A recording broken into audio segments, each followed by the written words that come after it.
Okay, I'm here.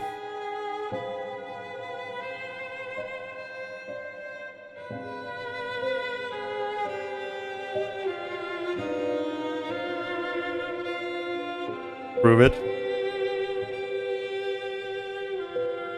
Hello. Okay, he's here.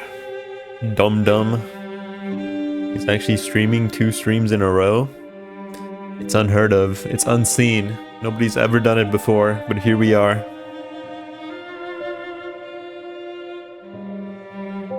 Whoa, I'm looking crazy in the jar. New JoJo lens today? Maybe I'll read it one day. I got distracted rereading JoJolian by trashy rom-coms. Can't give a review because you're lacking.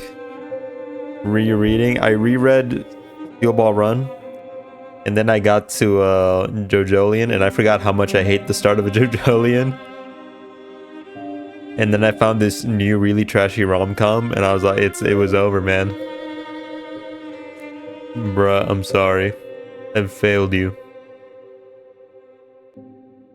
I'm out of hands.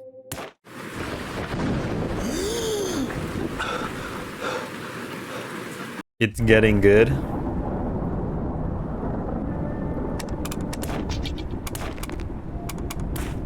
Maybe I'll read it one day. Yeah, get on my PC and have fun on the computer. Band fight with a firefighter, cop, and a lawyer. I remember you telling me about that. My bookshelves, they sit in silence and uselessness. Ooh la la. Defeat the pink skeleton in the mist forest. Reunite the invisible beast with its master. I'm getting spoiled right now by the game.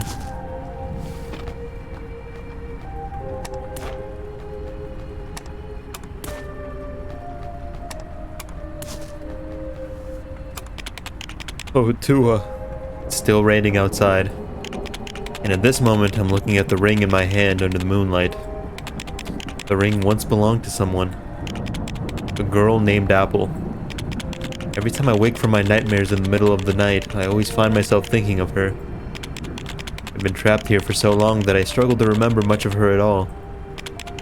Yet, conversely, it's even harder for me to forget her entirely. So far we know Firefighter Stan turns things into balloons. He's gonna turn Dragonia into a balloon and then fold her up into a balloon animal. And that's how she dies. Sorry I spoiled you. Araki told me. He's my cousin. The night is long and cold under the moon. With this ring in hand, how can I not think of her? A chilling wind descends and you descend into a mysterious trance. And then the visions surface once more. He's gonna fold her up into like a balloon sword. And that kills her because, you know, when you get folded into a balloon sword, you die.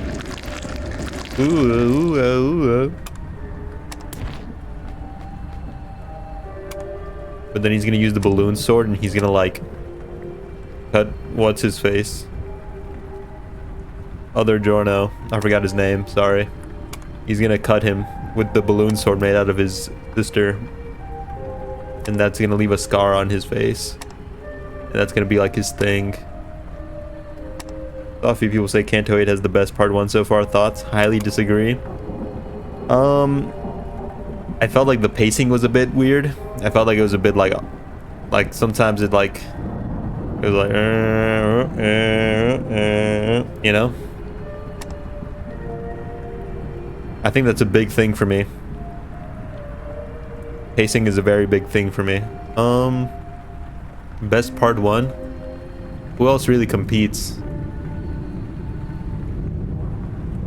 What happened at the end of part 1 for Kanto 6 is the best part 1?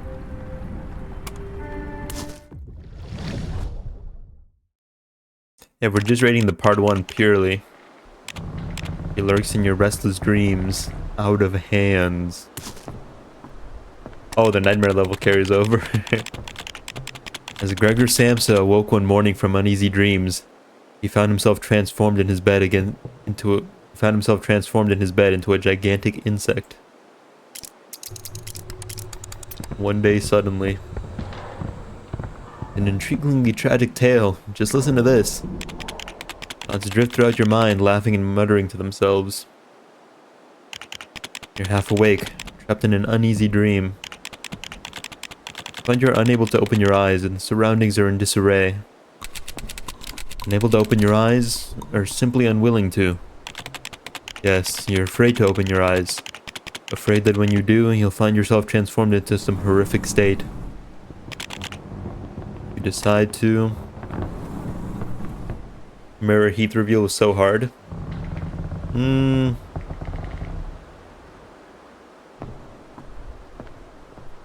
I feel like Kanto 6 is up there, yeah. I like the first part. I like it for sure. I just feel like the pacing was a bit off. Although otherwise I liked it a lot. I feel like the pace was always going to be a bit off. This feels like a much more like things happen Kanto instead of like fights happen Kanto. At least during the first part. 6 has the best pacing. Maybe, yeah.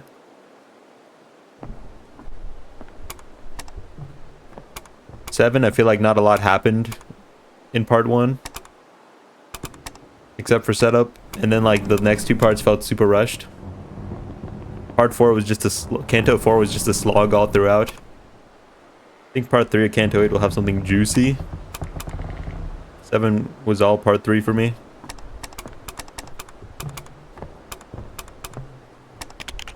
Muster up courage and try to open your eyes. So you wake up in bed, a ray of light shining into your eyes.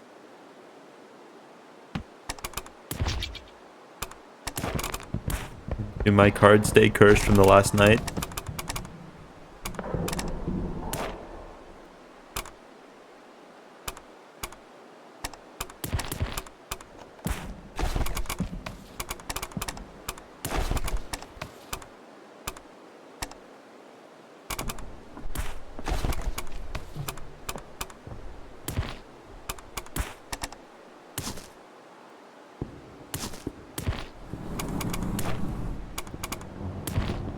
Kanto 4 put me to sleep, big L. I think Kanto 4 is like top 3 Kantos for me.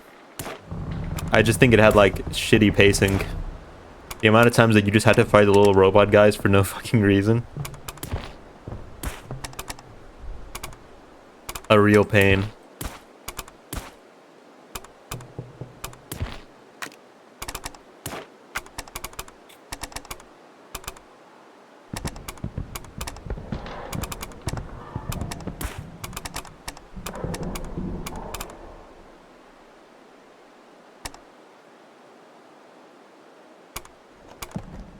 Heals the heart equal to this card's value and damage.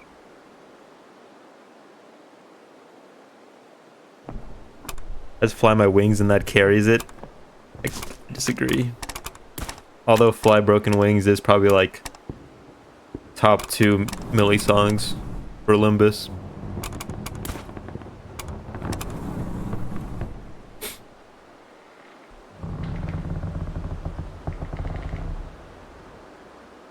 Portable candle.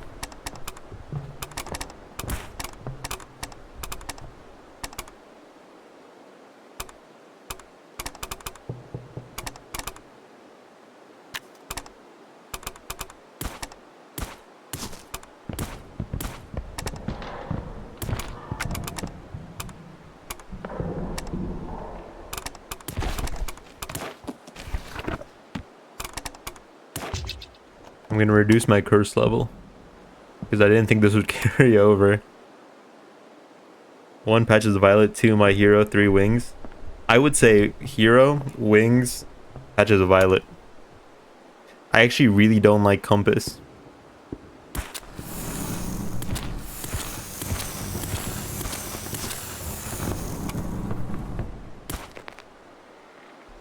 Same.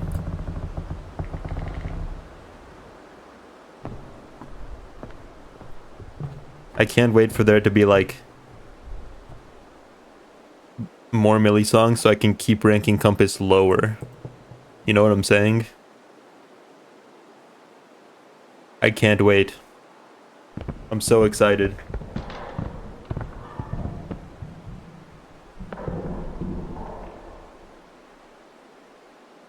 I feel like it's definitely up there for one of the best part 1s though. I'm excited. Just purely off of vibes, I'm excited. Hope Millie does something wild for Canto 8. Something wild. Find yourself in an unfamiliar apartment. A wan moonlight glows outside the window. I don't know that word. Illuminated below is a silent, chilly town. Nothing but Chinese gibberish and fart noises. We have different visions, you and I, but that's okay. Look, it's another nightmare. The girl named Apple who can cure your madness. He must be here. Kafka block. Kafka block! Fucking Gregor reference. An old computer tower set up in the corner of the room, along with a dust-coated monitor. Side 2. I can't play games on my computer. Question. What's up? The room next door is empty, with only an open window. A massive shadow flits past the window. A colossal eyeball peers into the room, its gaze scouring every inch. You have a hunch that it's looking for you. You found me. I think the baby comment when that guy was talking to Rio was literal. Like her baby. It's something of great importance to her, I think. Or was he talking about her sword? I don't think he was talking about her sword. From what I've heard, Ryoshi's like an actual mother, like in her book. I think that's like actually her kid. Maybe they're not blood related, maybe it's just like her student or something, I don't know. But I think somebody young of great emotional importance to her is in the spider's den or whatever it was called. As you enter the room, the eyeball outside directs its attention to you.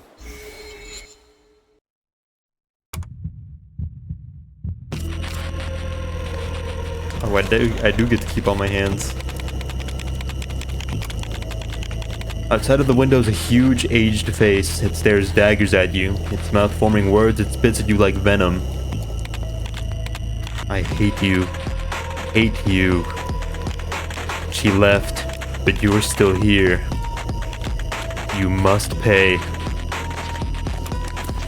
I'm gonna turn down the music a little bit.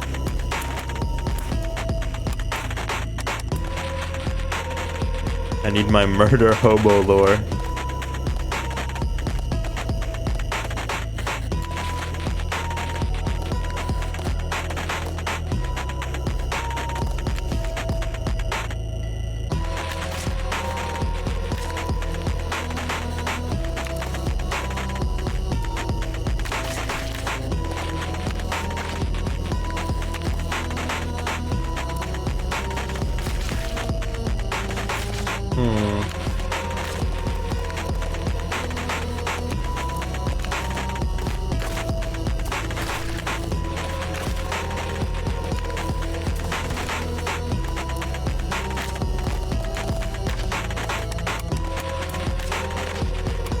Oh, I only get an extra energy for that one turn.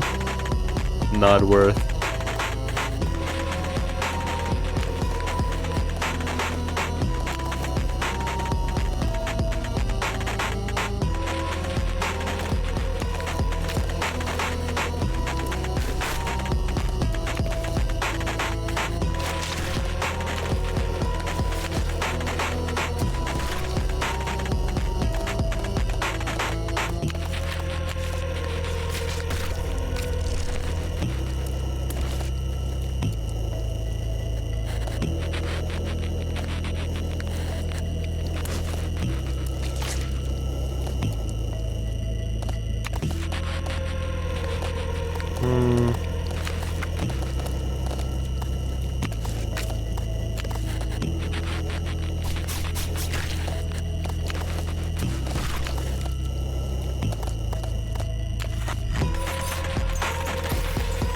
Who reads better than me mentioned in Rio's character trailer that Rio issue may be far more than we can handle.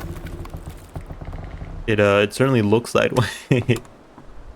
From what I've seen and been told, her character art, like the little like hand behind her, is apparently like equivalent to each one of the fingers.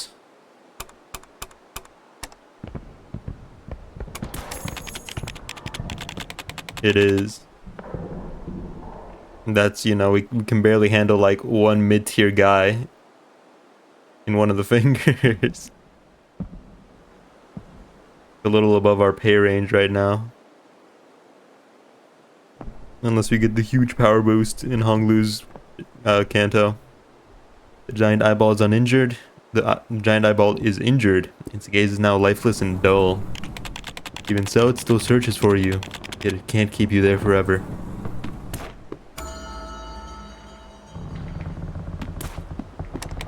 An odd smell, like mildew, wafts through the apartment and evokes distant memories. It strikes you as the place you rented in your youth. In this rainy western town, you lived in a rundown room, aimlessly toiling away. You must find her! You must find her. Find her. She's also in this town. Something I can't get over: without Dante, everyone would be dead by literally everything. Well, maybe not everybody. Well, no. Well, maybe.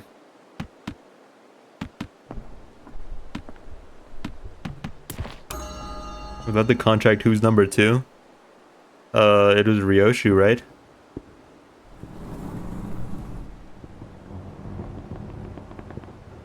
Dawn doesn't count.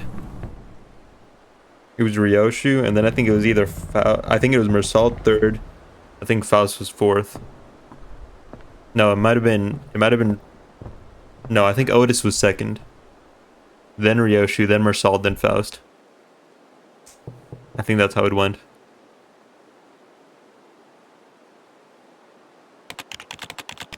Through the hole in the door, you observe a room strewn with tangled locks of hair.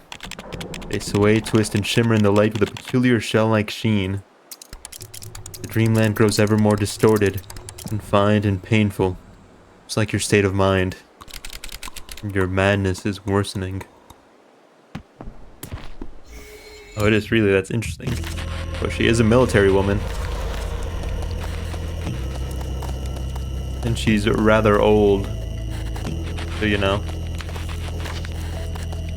Lock of hair.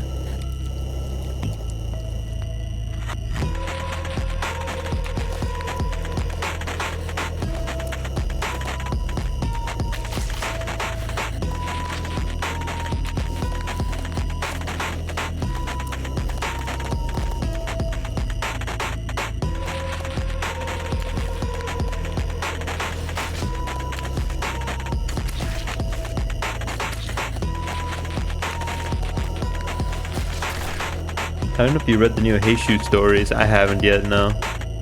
I try to read them when I like get the IDs, but I don't plan to get the IDs, so I might as well go on the wiki, right?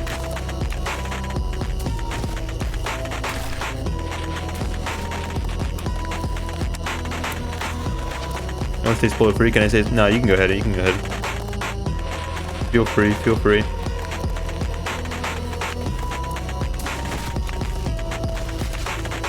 probably end up reading them on the wiki.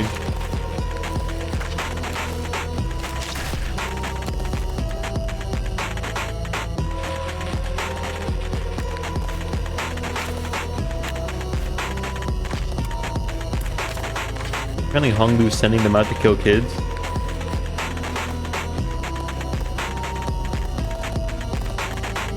You're saying the Kanto ID Hongdu's sending them out to kill kids.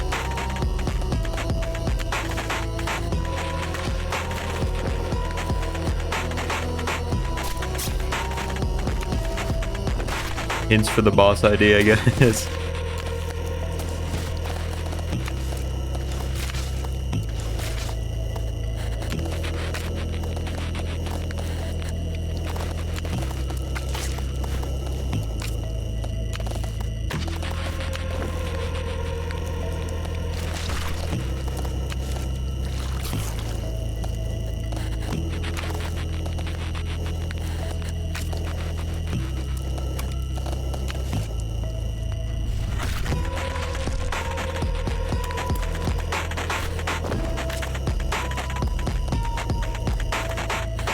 Why would a Hongdu ever want to kill kids?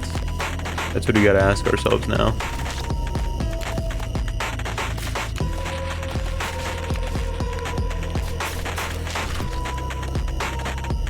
Rion's like, I didn't want to kill kids, so just pretend I didn't see you. And Greg's like, blam, sorry, just knew your kill. That's rough, pal. That's rough, buddy, it really is.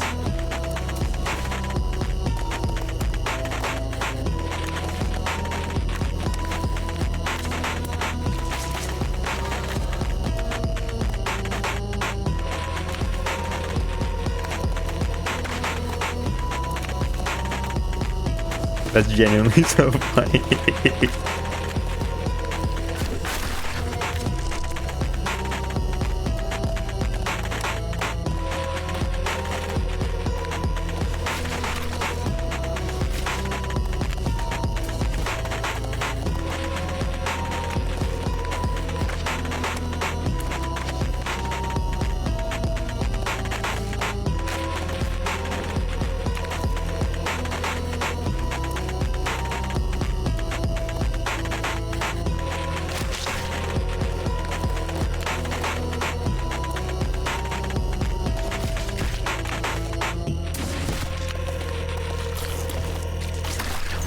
We're gonna use my mirror ability.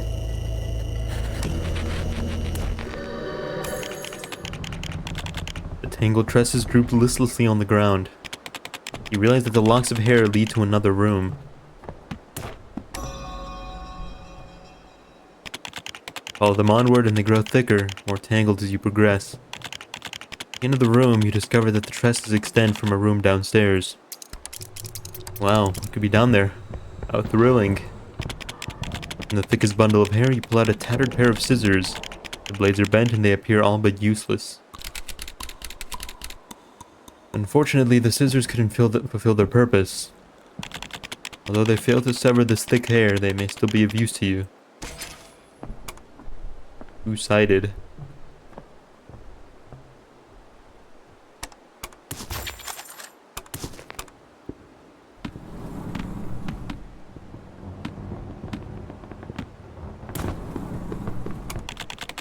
You stride into the elevator, wondering where it might transport you to. The elevator takes you to the 3rd floor. The layout here appears to be identical to earlier floors. Hold on. I've hoped for the fabled crash out.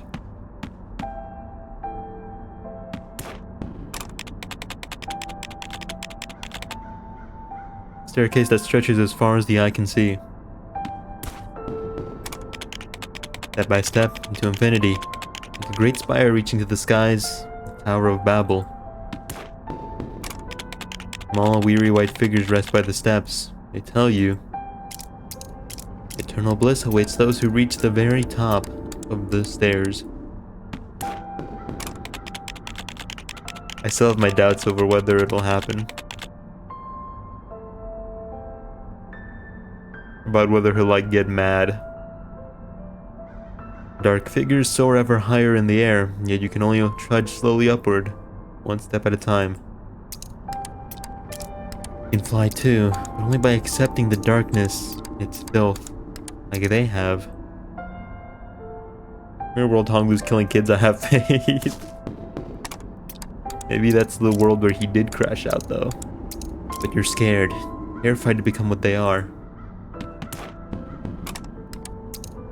You're afraid of growing old and withered, developing dirty habits, of never seeing your dreams come true. Hence, your heart skips a beat, and your path is blocked, stairs collapsing. The road leading to heavens above is severed before your eyes.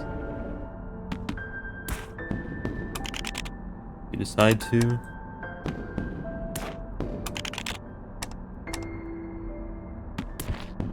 I'm gonna jump.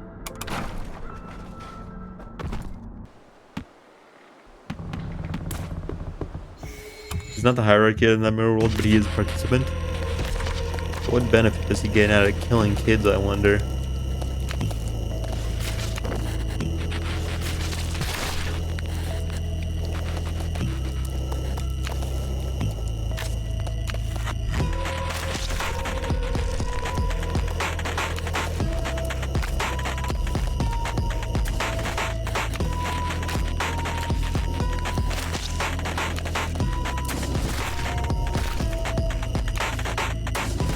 Mentioned the family was raiding a secret candidate. Oh, I see.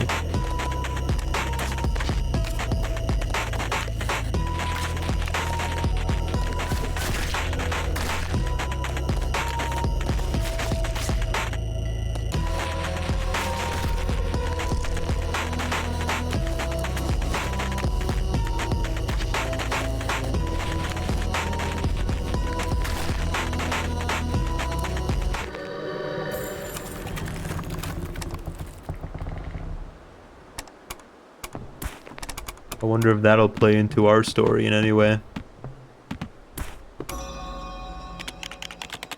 Nicridian's a bit spooky. How so?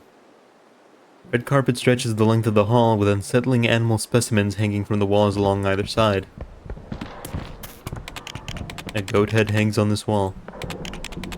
Reach out and touch it. The feel of its fur on your fingertips is a peculiar sensation. Almost feels like it's still alive. You gaze at the goat, and it gazes right back. Wonder what it thinks of your dispirited countenance. It thinks nothing, of course, whether human or animal. Once dead, we can think of nothing at all. She only talks to severed heads. Killing kids does that to you, I guess. On this wall, there hangs a deer head.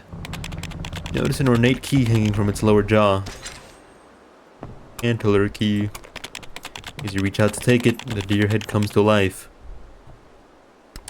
Well, once more, you've found me. You can stroke my skin. Never can you touch my flesh and blood. For under my skin, there's none. Only small, fragile bones. Like those of a child.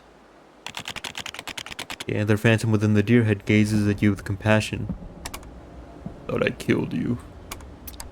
Yes, you killed one of my forms, but the others are still alive. I am a symbol, a hallucinated vision. I am your ego and self, and I can never perish.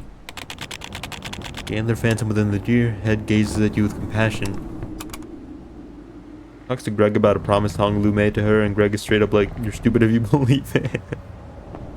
Why is he so mean to her?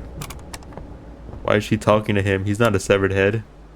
Unless he is a severed head. I haven't been really taking a good look at the issue IDs. I'm looking for my hoe. And you may follow your intuition. Intuition? The journey you must embark upon. Afraid you'll never find her, however. I know it's not your fault. The root cause behind all this is simply your madness. The antler phantom within the deer head gazes at you with compassion. It talks to targets when they've been beheaded. Follow my guidance. Head to the serenity of the clearing. Make peace with your madness and abandon your obsession. And then live on.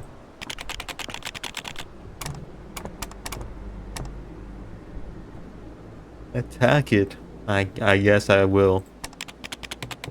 I'm nothing but a mad dog lashing out. Said to me words I don't want to hear. For that you'll pay. Greg has gone full I'm a tool mode and references apples.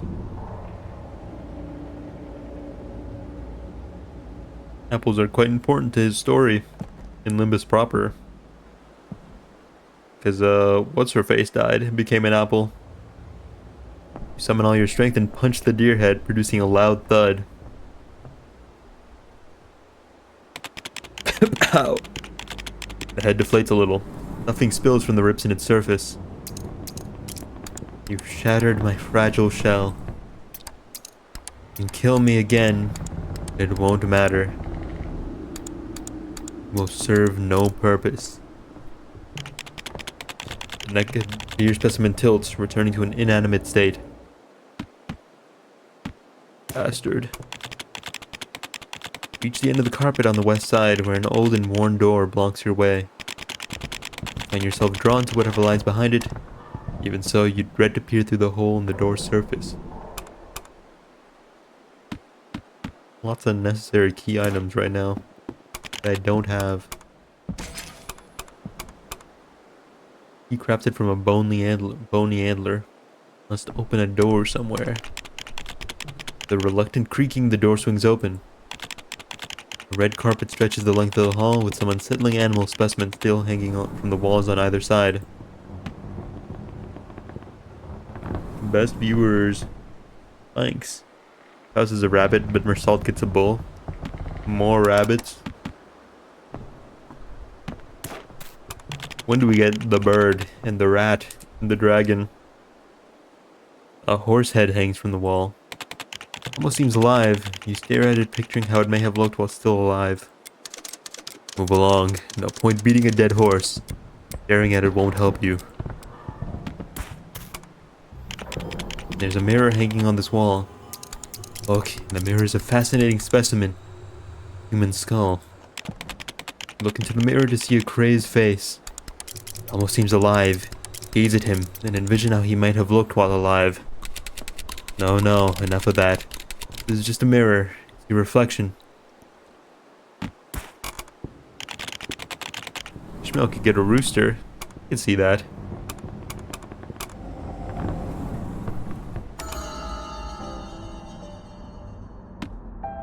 Oh, you're looking lively.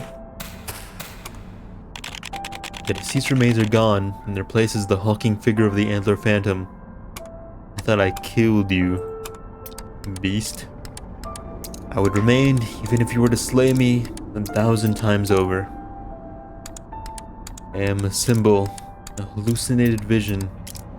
I am your ego and self, and I can never perish. I can help you calm your mind, contemplate. To achieve a brief respite, a moment of peace within this clearing. The antler phantom turns its thick neck around, gazing calmly upon you. I need no handouts. I think all Heisho IDs serve the same master. I haven't read their ID stories, but I would assume so. Seems like the running theme. Why is this game glazing the antler phantom? It's the antler phantom's me. So any antler phantom glaze is just me glaze. And I'll willingly accept that. You were just at the apartment, weren't you? What you seek, it left that place a long, long time ago.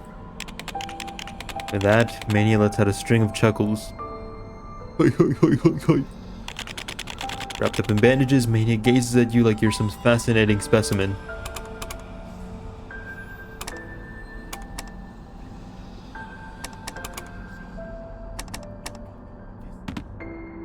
I've got too many hands already, pal.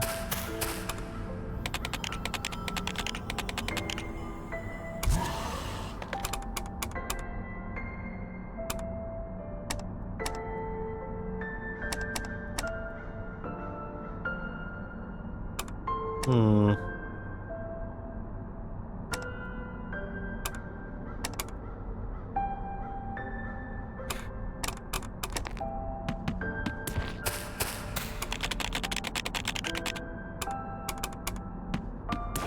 Okay, bye you guys.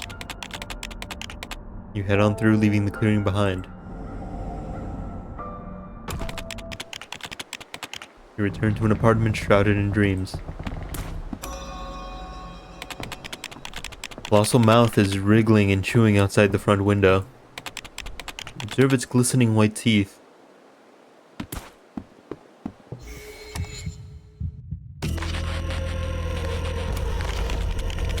The giant elderly figure remains outside the window.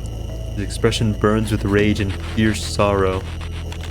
Come, come. You can solve nothing by running away. You must pay. Let's take you back to your room, Grandpa. You're not right of mind. You're not sound right now.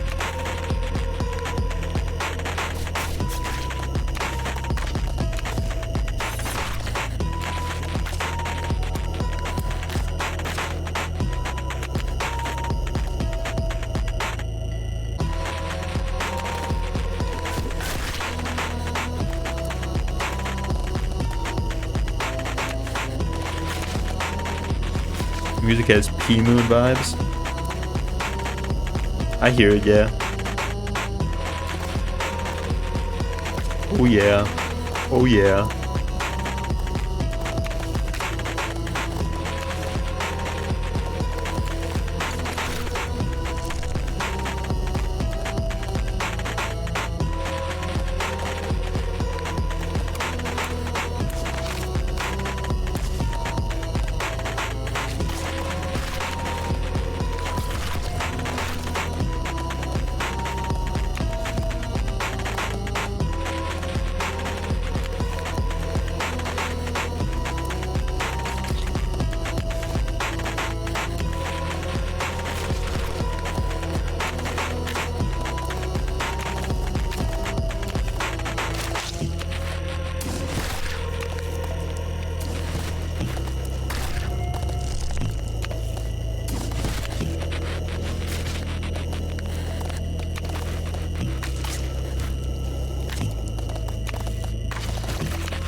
Bye-bye now.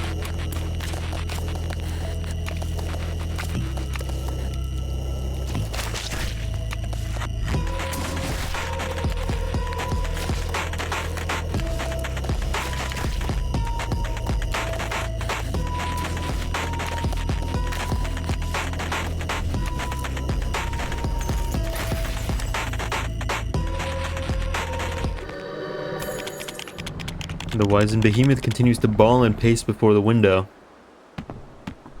Big baby. There's no room for babies. Something deftly inserted into the wooden banister of the stairway. Work.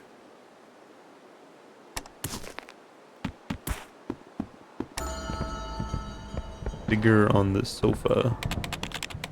In the next room door, a person sits on a sofa facing away from you as they watch an old TV set.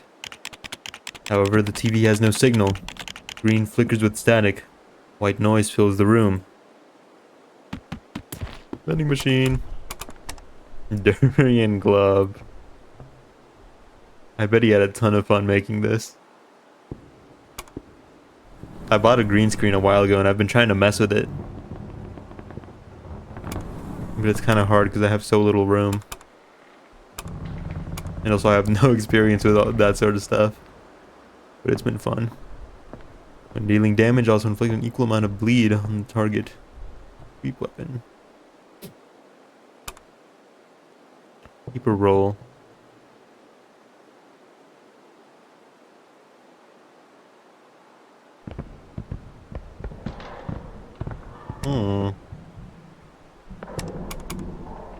I'm interested.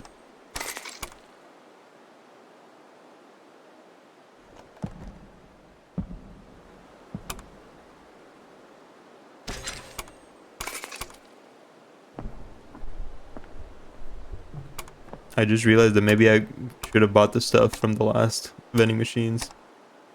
I didn't realize that I wouldn't be able to get them later.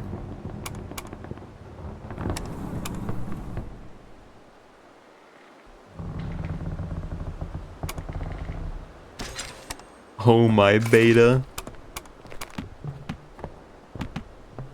This buffoon. This absolute nincompoop. You realize you recognize the figure. It's an old acquaintance of yours. One from your dreams. Yes, it's me again. You here to wait for her too? Oh, the agitation I feel. I've been waiting for her for a long, long time, you see. So here I am, watching TV. The static on the screen represents everything in the world. Signals all visible to the human eye. Everything in existence. Through the static, I behold the past. See that damp and cold autumn. See the beating of your heart. That you were truly moved once more. See a desolate heart and the agonizing waiting. Even so, I've yet to see her signal. Why wait? Why not go and look for her? Indeed. Why do you think I'm not out looking now? The mysterious figure raises its head to stare at you. It adopts a helpless smile and then turns its gaze back to the TV. Go ahead. Leave the apartment from the first floor. Go to the post office. He left a letter for you there. Having said his part, he directs his attention back to the buzz of static on the TV, falling motionless once more.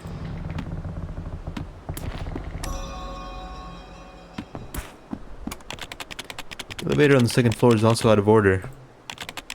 Pick up a package by the door and find a note attached. You unfurl it and it reads, "There's a storm ahead. This will be of great help to you. Put down the note and open the package and obtain an umbrella." Comes the opened umbrella item once used on the heart. Takes damage for the heart and reflects it back on the random upper row target. Elevator is empowered no matter how much you fiddle with the buttons. Remains unresponsive. Roll of string.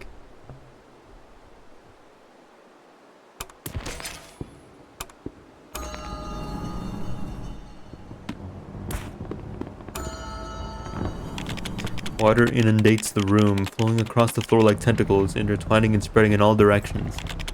Tracing the water to its origin, you find a tightly closed door at the end of the room. Water streams from the gap beneath it. You have a bad feeling about this.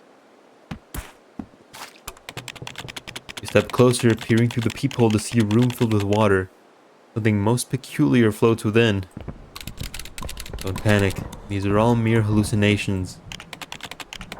The water bursts through the door, engulfing you before you can escape. Overflowing tears.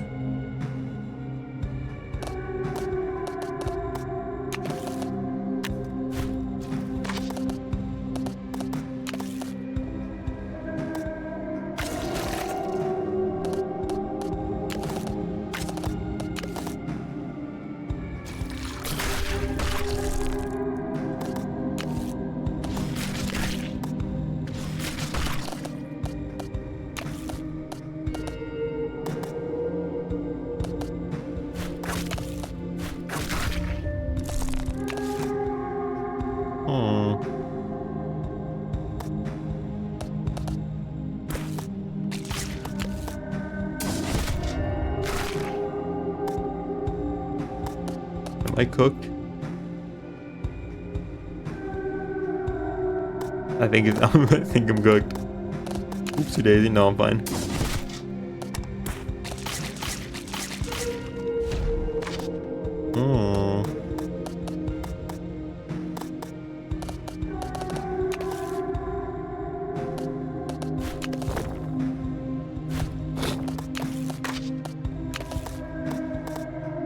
Use the heart equal to this card's value when damaged.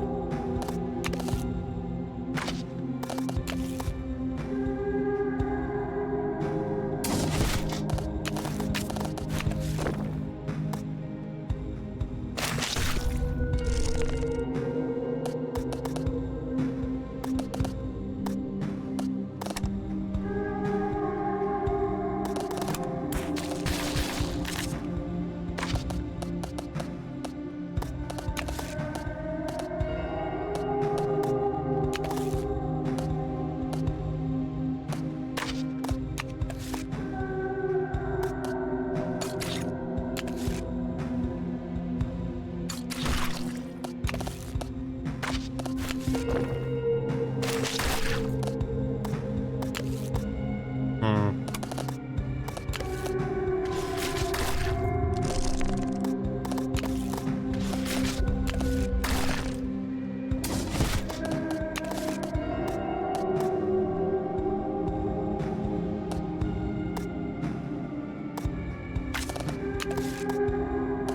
Mistaken memory.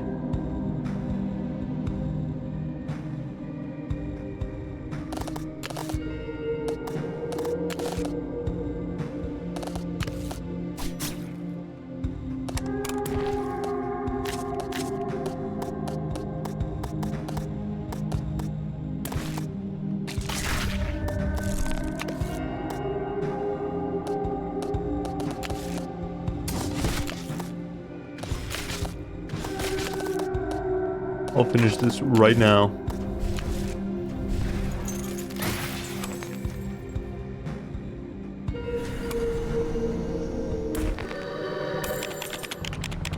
Overcome the hallucinations, the flood recedes and the door remains intact. Look at this water.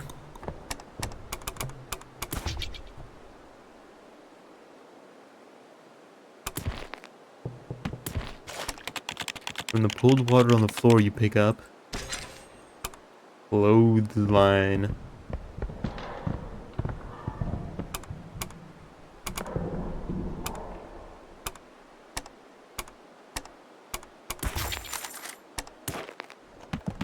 I mean, I guess.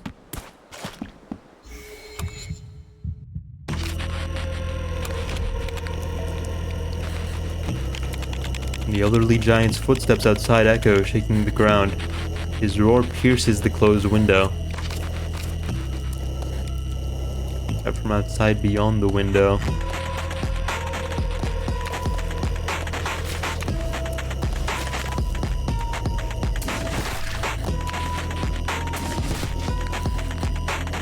Onomatopoeia.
The rumble of his voice fades and silence falls. If you truly don't care, then you can block out even the loudest of rackets. Continue onward. Demon mouth.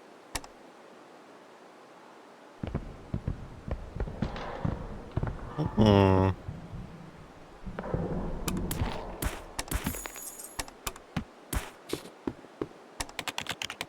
feel like knowledge is too useful though.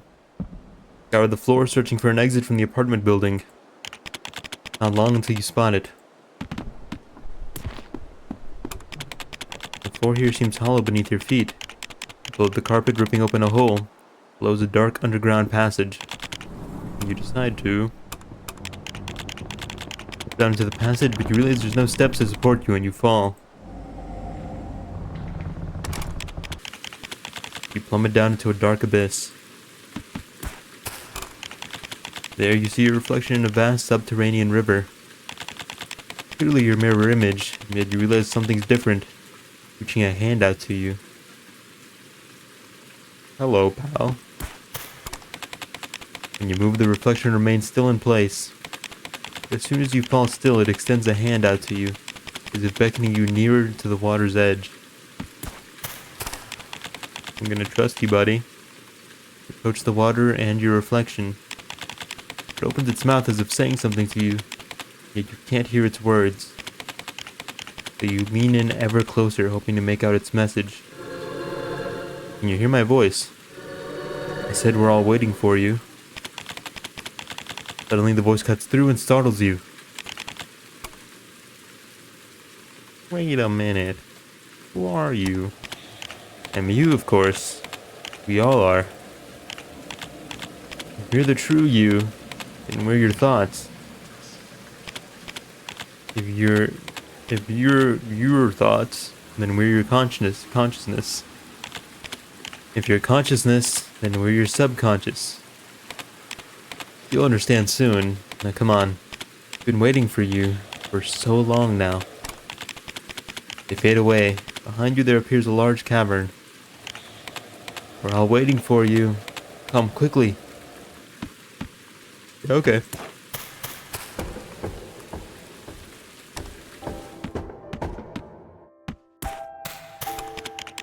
Between the mountain peaks is a wide open square. You can't quite make them out clearly, but various figures are spread throughout the area.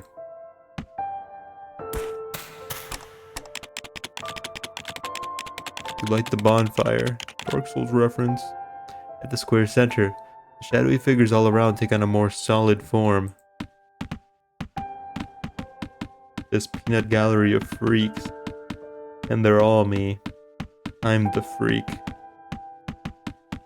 This guy's geeked up on a Sunday night. What's he got to say? It's written in the atlas that each time red rain falls in the town,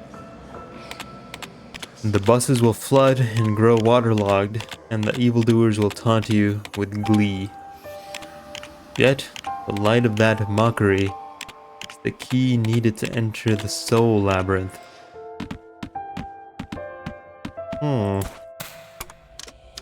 To you, your death.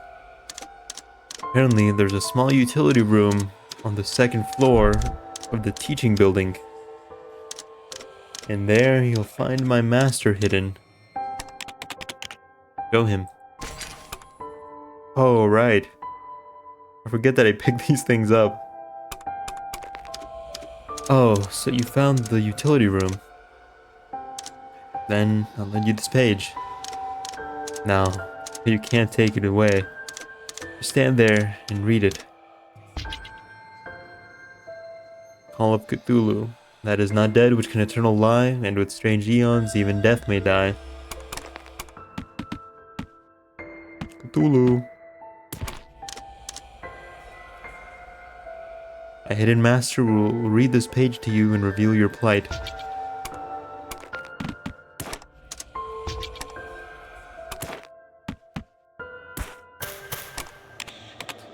I should have been practicing back in the classroom, but I was called here instead. Oh, this is the guy who was dancing in the classroom with all the footprints. If you bear witness to my existence, then I'll read my poem out for you. The door's locked, and the key is hidden behind the tree in the corner of the courtyard. You show her. Oh, you've been to the rehearsal room. The one you're looking for, she's in this poem too.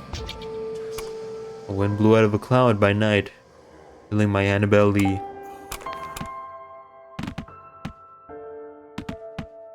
What's your deal then? Not awaken me. Awaken the apartment and you become a monstrous being. So tired. Don't want to wake. I know, you've already been to the apartment. Even were I to open my eyes, I wouldn't dare look in the mirror. As Gregor Samsa awoke one morning from an uneasy dreams, found himself transformed in his bed into a gigantic insect. You born witness to the existence of two phantoms. The bonfire grants you a reward for your efforts. Ultra voucher. Great rewards. May be used prior to the Scarlet Rain. It's a short validity window, but I'm certain you'll find some way to go back in time and use it, right? Polish the walnuts. This card value matches the number of midfield targets.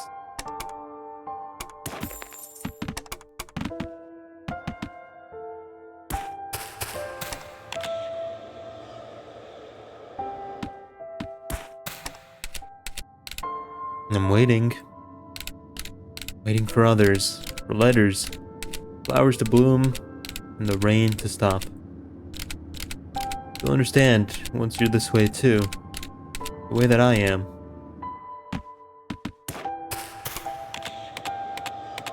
At the foot of a tree in the south of the flooded town, there you'll find an ancient game that I buried in the earth.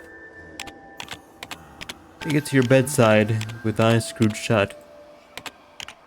You'll be able to play it on your computer. Okay, I see.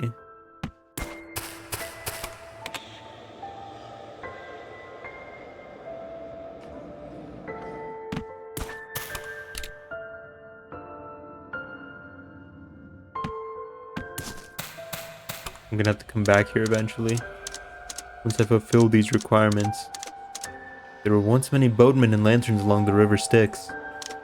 Eternity extends forevermore, and in time, even death shall die. And so, those lanterns lay scattered upon the banks. I raise each one of them, set them in the east of the forest. At the very top of the staircase, I saw beauty, felt love. If you want to see it for yourself, that true beauty, help others. When you devote yourself to another, they build that staircase for you. My companion's by the tree in the northwest of the forest.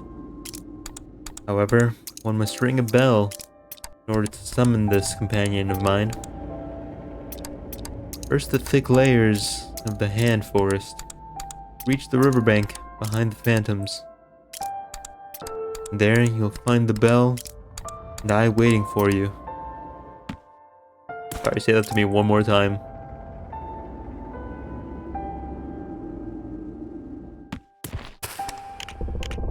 What? Why did I turn my back to you? I could not look at you. I was wrong, I know. But were I to fix my gaze upon you, then you would have returned to that stranded boat once more. In hell, forever and always. All the scholars near and far roam night paths lit by lantern and star, yearning for companionship within autumn's musk, and so both ghosts and mortals walk together into the dusk. Take the pot of desire, the axe wielder plain, but witness her existence. My head is inflated and floating away. Grab it for me before it's gone. If you can't find it, then head to the subway.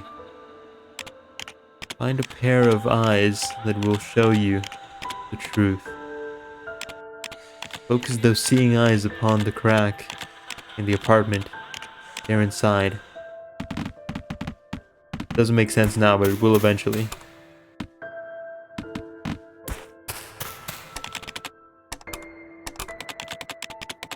Get on through, leaving the Phantom Park behind.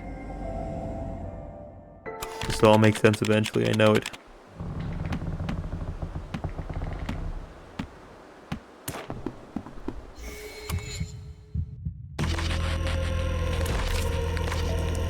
Entry painting.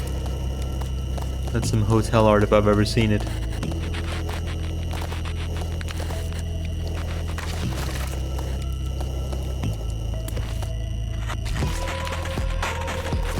Ah, that's a waste. I shouldn't have done that.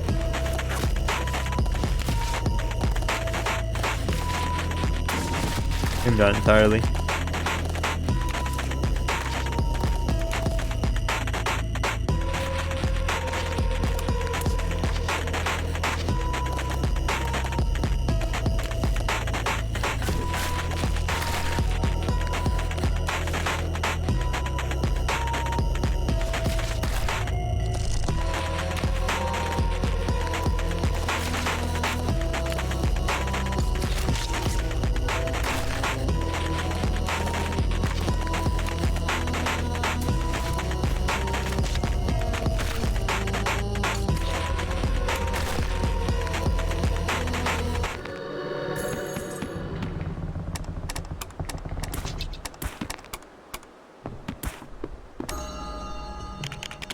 Quiet corner, there squats a strange girl.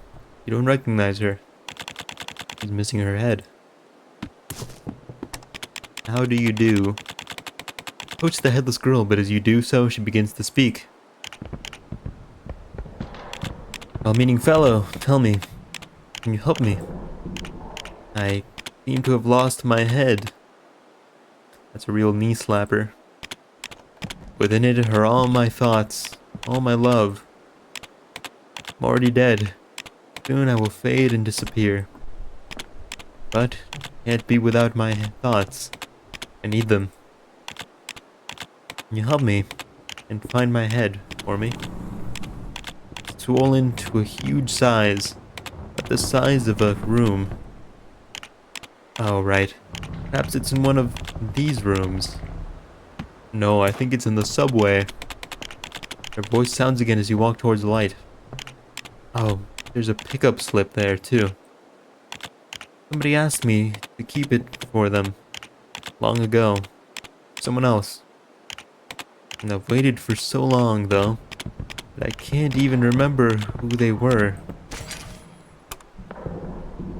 There's a cabinet code on the slip. It also bears the post office logo. Heart grows stronger. Let's go out in the town. Oh, it's the giant. Had nothing to say for yourself, pal? After all you've put me through? I'll let it slide just this once. You walk the streets of the small town. There's no one here. The area is hushed and quiet, without so much as the chirping of birds. You look at the sky to find that even the clouds are motionless. You can make out leaves falling in the wind and birds soaring over the trees, yet they all remain in midair, still as if frozen. Time seems to have come to a complete standstill in this place. This is a slice in time.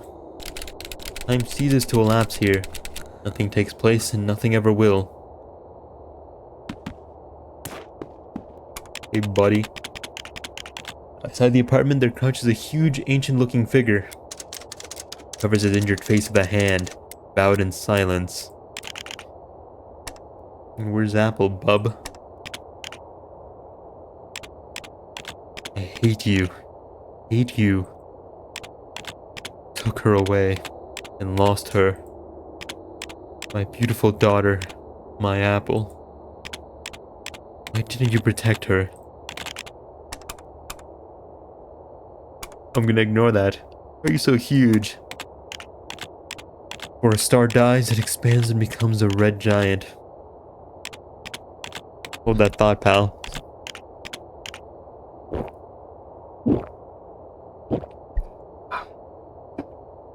We're just so thirsty. Wayne, this is getting big. You gotta get on this.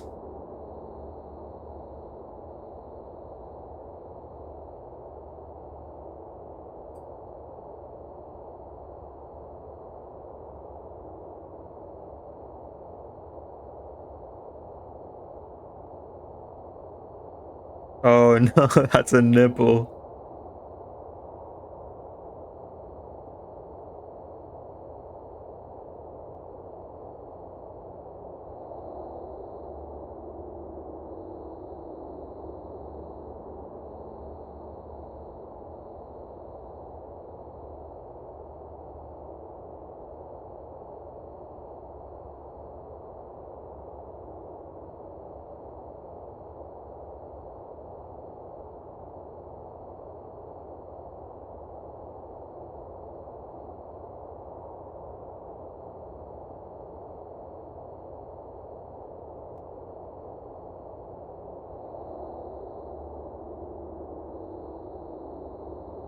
His mom's kind of got it going on.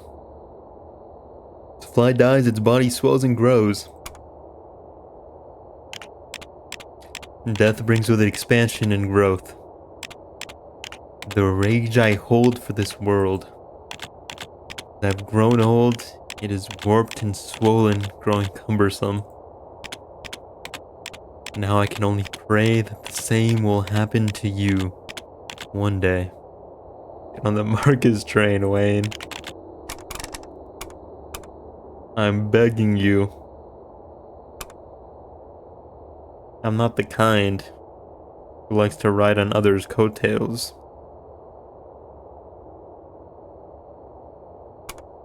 Marcus has his path and I have mine, and maybe one day they'll intersect. But I can't seek such a thing out, otherwise I wouldn't be being true to myself. Not even his original model. He's just Marcus. I can't help you. Nobody can. Don't you see? I am stand still here. We're all trapped in this minuscule world of ours. You could be Wayne. I am Wayne. Who else could I be? I couldn't be anybody else. That's why I can't be Marcus. It's wrong to wear other people's skin, you know. They teach you that in elementary school. I mean like cool and funny in a worm thing. I'm not cool and funny. If I shaved my head, I could resemble a worm thing. But I won't do that. Because I love it too much. We're all trapped in this minuscule world of ours. And you're at your wit's end, aren't you? That fills me with glee. The giant laughs and seems to swell even larger. Don't tell me how to feel, pal. He's breathing, you see that? He's moving up and down. You being bald would look funny. That officially makes you a hater? What would my head look like? What's my head shape like? See it? I feel like I don't have the head shape to be bald. I'm just not built for it. I would look too funny. I couldn't go out anywhere. I'd go out to get groceries and everybody would point and laugh because I'd be so funny. Can't even do a Dean anymore. It's too long. Oh, what if I get like 2 little strands?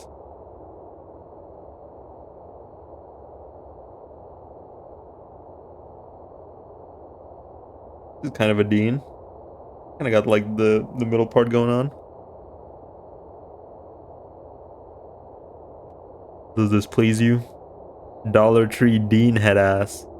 Bro, please get the reverse mohawk. I'll get the reverse mohawk when I can grow a beard. Which is to say never. I should get the reverse fade though. That would be insane. I start out bald and then I get more hair as it goes down. But I need a beard for that too. Cap. I have a friend at work. Ever since I started working there, he's had like a full beard. Like a full beard. He's like 19, I think. He has a full beard. Makes him look way older than he actually is. And he shaved. I haven't seen him in a while, but he shaved. And I just saw him today. And he has like a full like face of stubble. It's almost like, I'd say it's about half an inch long. And I was like, bro, when did you shave? He was like, this is 4 days of growth. And I felt so much shame in the pit of my stomach. Because I barely grew like double that in 6 months. I had a beard for that pirate stream. I hate to break it to you, but that beard was a lie. It was a mere facade. I tricked you, then you fell for it, hook, line, and sinker. You got mogged. I did get mogged. It was insane. I was like, bro, why did you shave? He was like, why did you shave? I was like, because I couldn't do it. That was 6 months worth of growth. He laughed. He was like, what? This is 4 days. And there was another guy there at the time, sitting with us. he was like, yeah, that's about what 4 days of mine looks like too. I was laughing on the outside, but on the inside I was filled with rage. Not at them, but at myself, at my own inadequacy. You got the testosterone of a 4-year-old? Opposite aura farm? How much aura did I lose? What's my aura balance looking like? Ahead is a subway entrance. You don't know where it leads. It's pitch black inside. Impossible to see anything. But I will go anyway. Entering the subway, you come across an illusory space. You're greeted by tilted and entirely inverted buildings and impossible angles amid the drifting stardust. Wind rushes through the underground space, roaring at your ears. The path ahead is difficult to make out, but a suspended railway stretches into the distance. At least negative.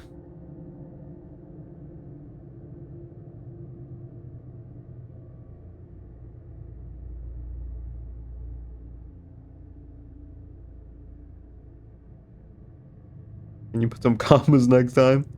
Million. Billion. Trillion. Quadrillion.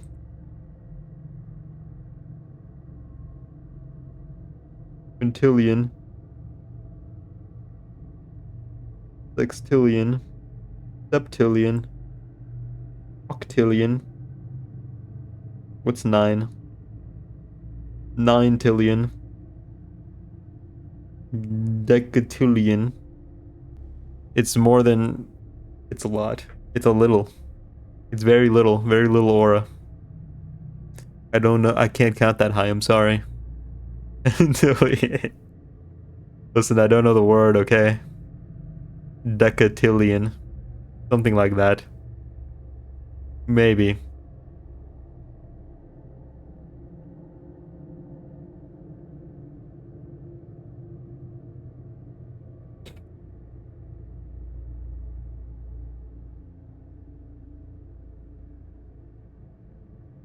Gazillion. Jillion. Zillion. Wind rushes through the underground space. Oh, I've seen this. Proceed along the tracks and in a trance see the void in its entirety. Everything in this world is falling apart and the colossal eyes that flit in the abyss watch it all in silence. This is the edge of the dream. You have no way of passing through. As you look up, a train comes roaring down the tracks. I can't fight a train. It's the ultimate form of transportation. I can't. I won't.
Not my needle.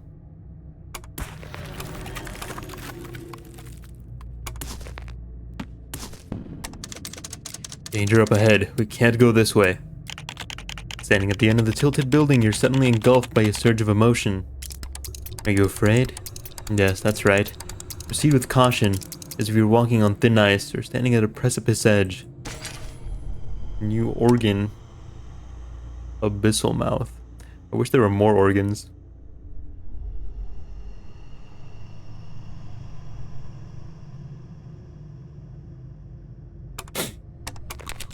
The dead end. Turn back. I'll be back.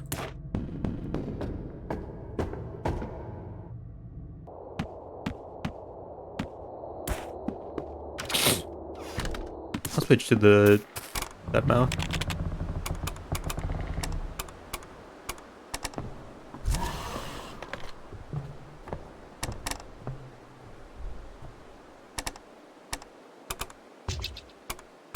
When do I get skins? Oh, wait, hold on. Hell knows.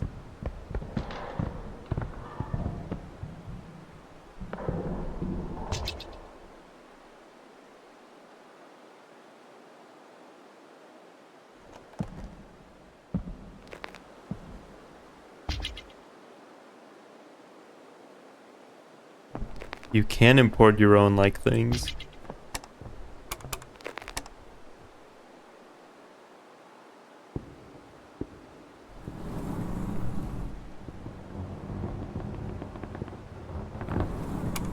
I'd have to make those, though. Please do that.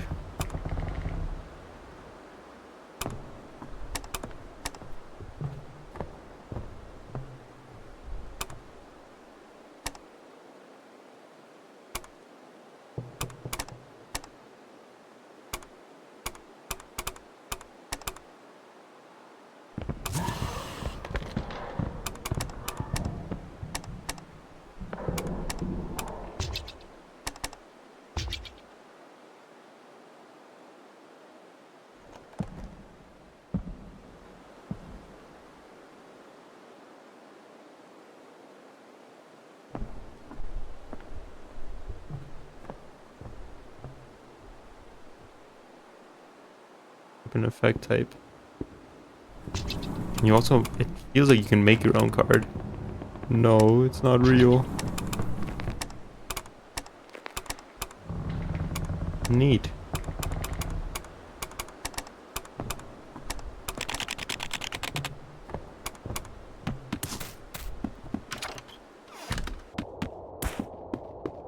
I wish I'd known that beforehand. Mars stands still before you, looking as if it had been frozen in time while hurtling at great speed. You reach out to touch it, you're convinced now the time in this small town really has drawn to a halt. There is still not a soul to be seen anywhere.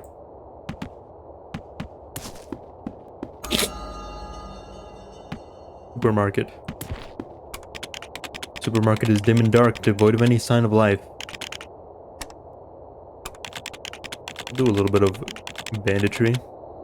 You stroll through the deserted supermarket, the shelves are empty, no product in sight. Looking around, you see little more than the stickers and signs advertising deals and offers. Lean in to read one. Great fruit at great prices, and the taste of nature at your fingertips. Looking for apples? Have a bite of our organic produce, it'll move you to tears. Venus golden apples, get pounds of them for pennies. However, the shelves are completely bare.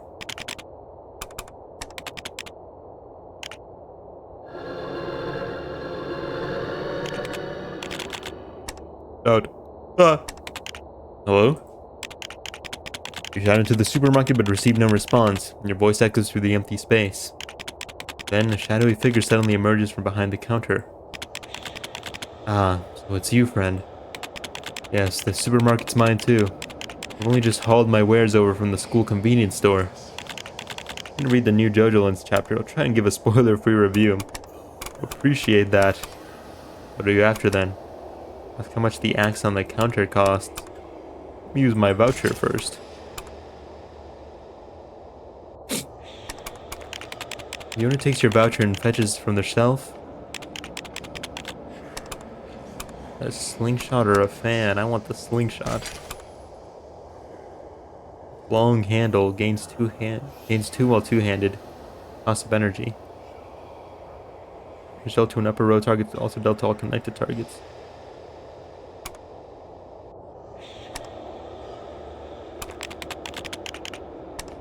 How much for the axe, bub? After this brand spanking new axe, are we? Afraid it's not for sale. Still have use for it. Perhaps I'll sell it later on, though. Keep an eye out, eh? Chapter title, What Are You Afraid Of? It's gonna be good. That is kind of a banger title. That's a new icon. As you approach the bench, you notice a mysterious shadow sitting there, as if waiting for someone. Oh, it's you. I must come to a standstill here. Such a bother, really. Looking at SBR advertisement on the cover. Hehe. Right, the letter she left for you is in the post office. Are you sure you want to see it, though?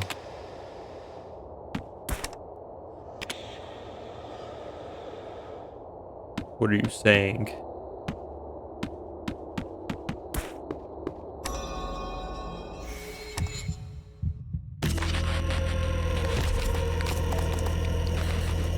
The highest HP adjacent targets take damage instead when attacked.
Greetings, how you doing, Quaz?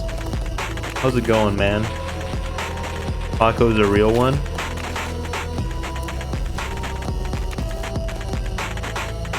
I don't think I know who that is. Or I forgot. These things happen, you see.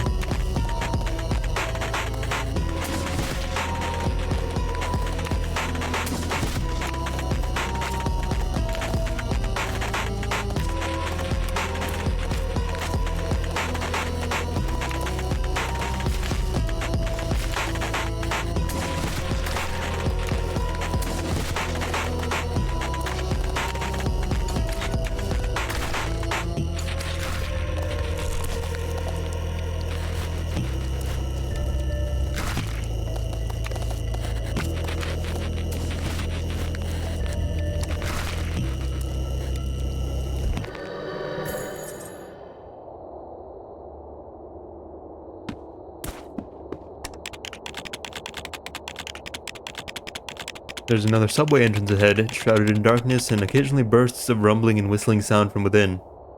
Blasts of sound leave you with a deep sense of dread. It's already Nightmare level 6, fool.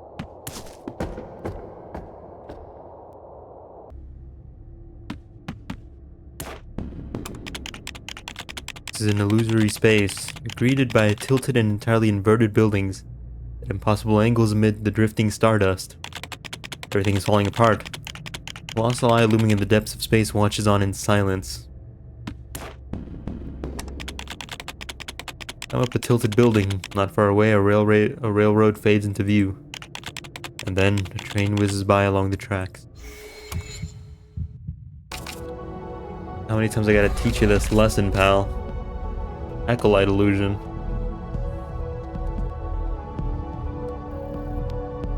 That's Nue from Hit. Shonen anime Jujutsu Kaisen.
Should replace this gloomy old hand of mine.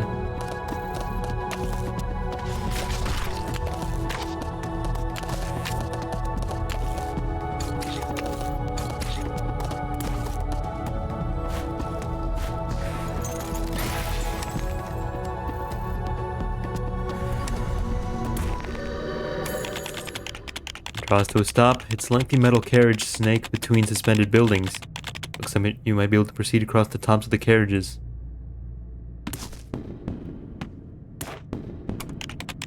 To the left is the end of the train, and down below, down the cliff, is another flat building. Jump. Jump. Go. Press on ahead. Gravity in this space is gentle and allows you to land gracefully without injury. Dust is stirred up where you land. It hangs in the air for a while.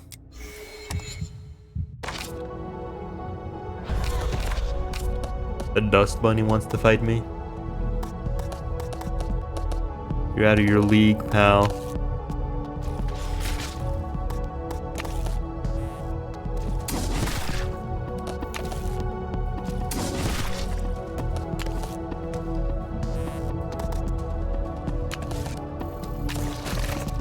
Solid 6 out of 10.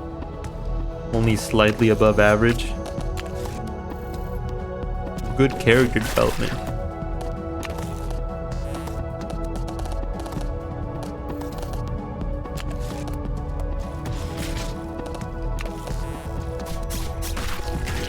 The setup chapter.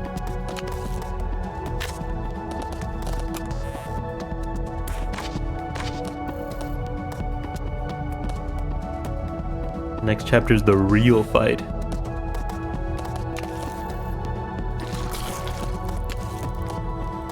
That's when things get interesting.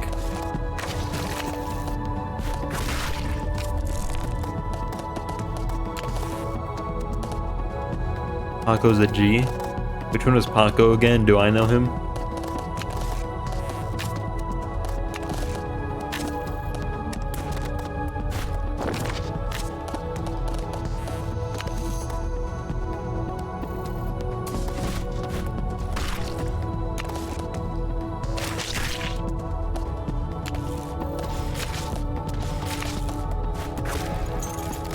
The Klepto. I think I know him.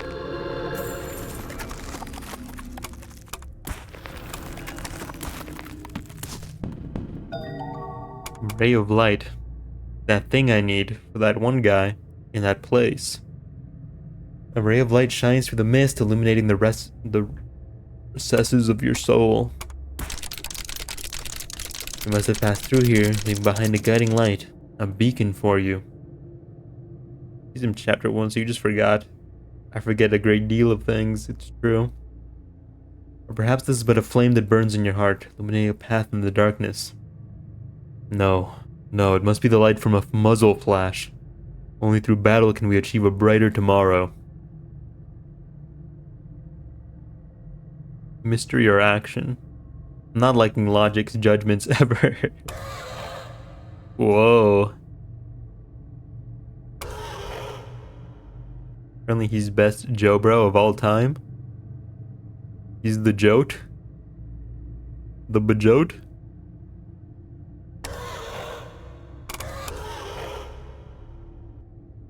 Of 9? Oh.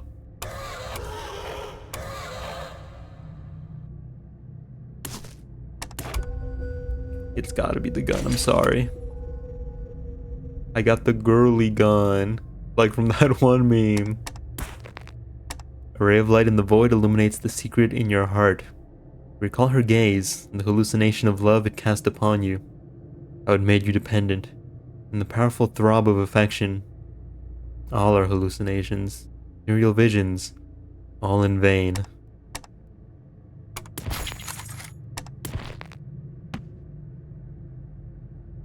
I'll go ahead and bring the light to that one guy. Usagi may be gay and stupid, but he's growing a pair.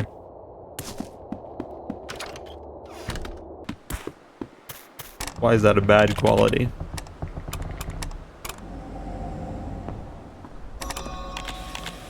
Ah, you've returned. Welcome.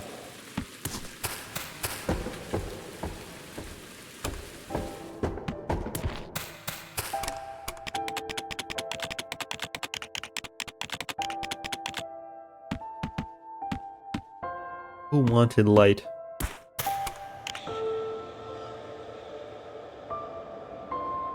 Light.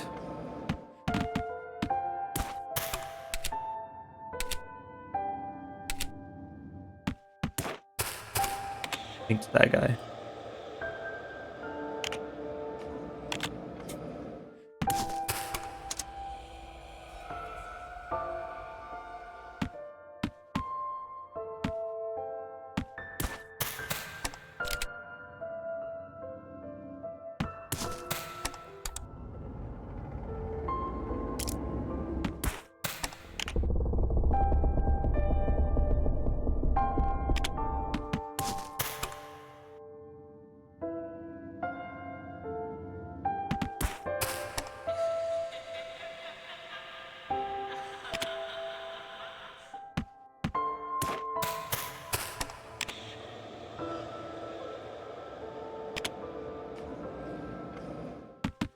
Okay, so I think I have to wait for the town to get flooded before I can use the light. Whatever that means. Funny because the stand is unique and resourceful, but no one gives a fuck. Why does no one give a fuck? Is it because he's gay and stupid? What a cruel world he lives in. Before you lies a door. You haven't a clue where it may lead, however. I know you. Yeah. As you're about to push it open, a whole host of eyes blinks open upon it. You again. Yes, I'm everywhere, in all places. Where there is space, there are doors. Where there are secrets, then there I will be too. Beyond the door are the mistakes you have made. Your hopeless faults and your pain. You gently push the door and leap in. Me. Dan needs other people to function, so because they ignore him, he can't do shit. I feel like, was he the guy who had the little people? The little guys? You enter an enclosed, distorted space. You're greeted by a bizarre sight. Look, to you, and her too. These are your memories. These memories are yours and hers. An unbreakable connection between you. Her likeness has never been quite so lifelike as in your memories. It looks like she's fallen ill. It's you. You caused all of this. Caused her plunge into strife, sorrow, and endless anguish. It's likely precisely why she left you. You don't gotta rub it in. Yeah, Stan can become things other people ask for. Oh yeah, that sounds mad broken. Push open the door. Walking on through, you fall to land in an entirely new area. The building engulfed in smoke and whirling winds. A number of scattered buildings, pieces, and broken objects float above a nearby flat area. I'll say like, hey guys, ask me for this, and they just ignore it. That's funny. I feel like Araki has a way of making really broken, like, abilities and not giving a good justification for why they're not used a whole lot.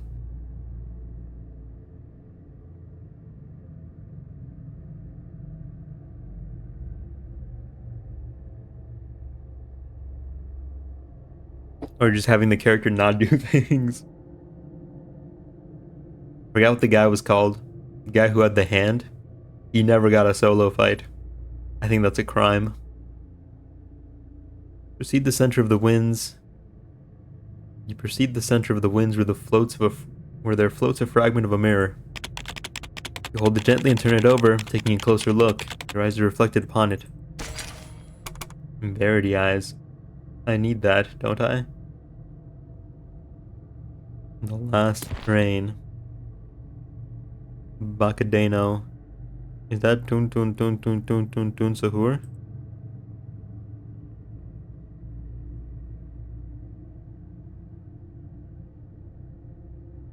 Its face looks so strangely familiar. AI generated content. You. This stinks. It's him in all his AI generated glory. Allows you to drag the heart over to midfield targets, taking damage to eliminate them.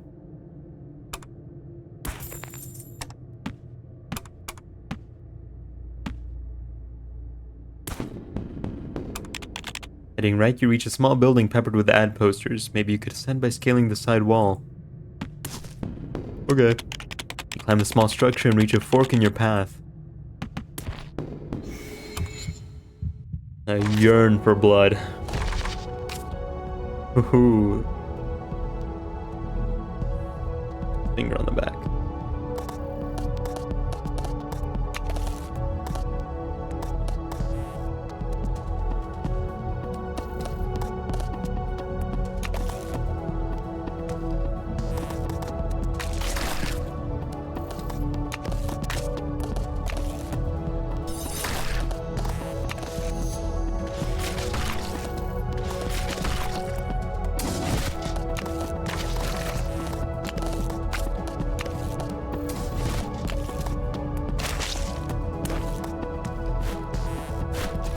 Probably should have saved that for next turn, but that's fine.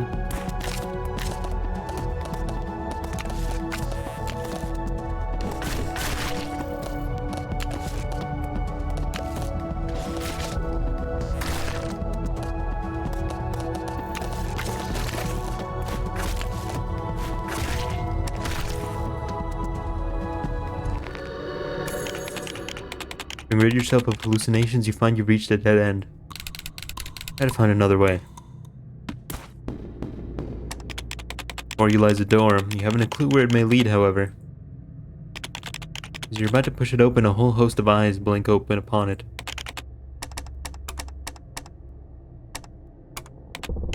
It leads to old thoughts and hopeless fantasies. Step through, and you shall witness your memories before you. Memories of her and her anguish. And also, memories of how she left you. Is this fake ass looking mobile JoJo game? You gently push the door and walk in.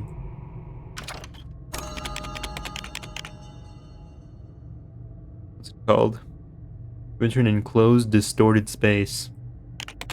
You're greeted by a bizarre sight. Looks like one of those mobiles that's 100% nothing like the ads. These are your memories. Look, these are memories about her. Again and again you alienated her and didn't even realize it. Kept her up all night. The suffering and emptiness she felt. That's what led her to a corruption. A nightmare made out of hands. From then on, she descended into a bottomless pit of insanity. And so she shouldered that burden of madness and slipped away from you. That's what I look like when I get to nightmare level 10, I think. The madness, the pain, also intoxicating. Where could she have gone? And will she return? Nobody knows. Am I the bad guy? Push open the door. Walking on through, you fall to land in an entirely new area. The mind-boggling inverted place. You stand upside down on the underside of a concrete block. Gravity is reversed here. Called golden stones.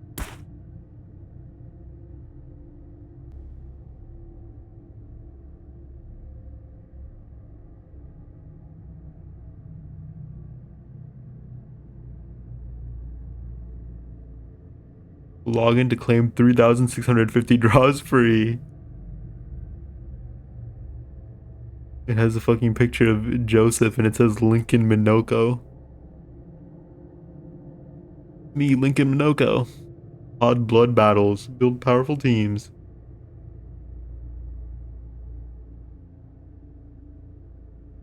Idle gameplay. Auto upgrade while offline.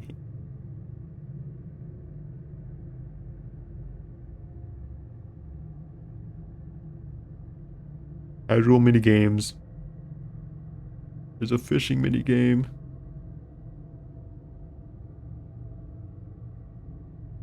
Code Lyoko. I've got to log in to claim 3,650 draws for free. I've got to. You run along the wall and keep running. You hear a shrill whistle. Another series of train carriages rush from the void into the dream.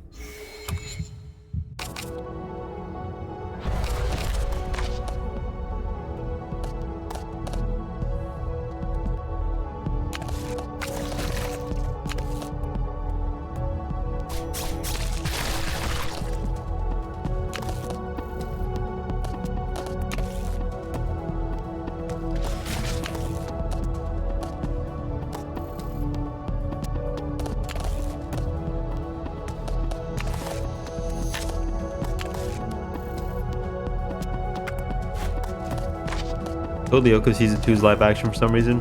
What's Code Lyoko? I thought you just made that word up. Oh, that thing. I've seen these four-head creatures before.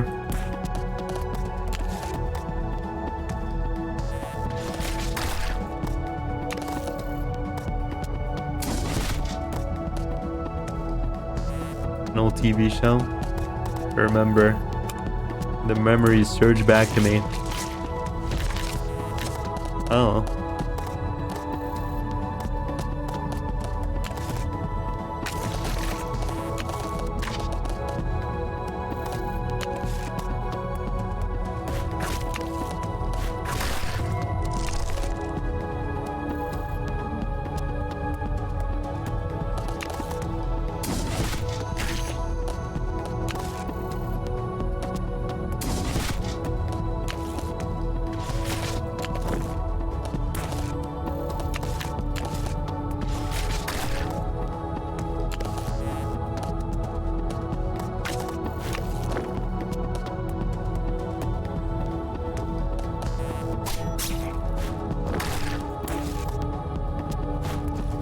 There's a lot of porn of the Chinese one.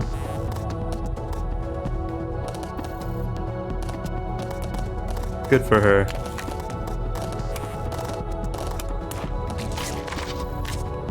You know, which show I liked as a kid, 16. It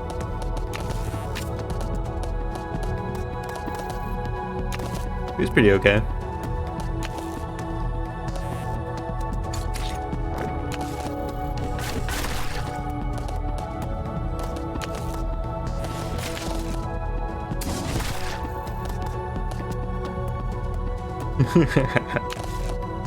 Yes, yes, I know the song. It never leaves me. I could never forget. Say it. It won't. I shan't.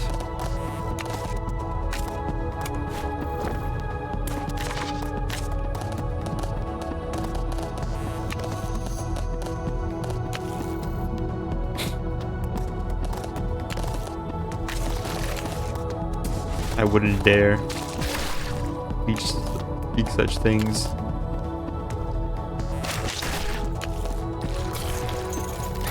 Didn't like surfing show by the same yeah, me neither. I don't even remember what it was called.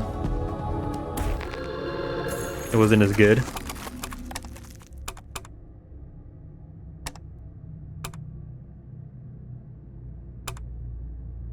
Ironically. Oh, my set square. It's the end of this void world. See it out there? Those eyes staring at you. Beautiful. Railway beverage.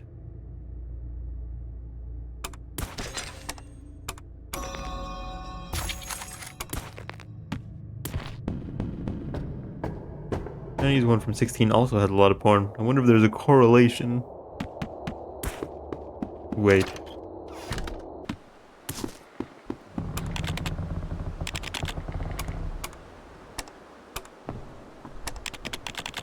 You see what's behind the door. You know the character who has the most porn in Total Drama Island? Chinese one. You Chinese? Step inside, you gaze up the great weeping creature. Not Apple. Another girl who has nothing to do with this. She's crying. Oh wait, that's the head. I swear she is. I can see it.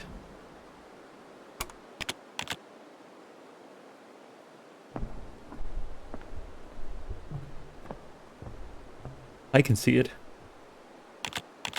When he found me, my head. Pain, regret. That's when my head always racked with sobs. It filled it up, made it swell to this size. We had a lot of censored nudity.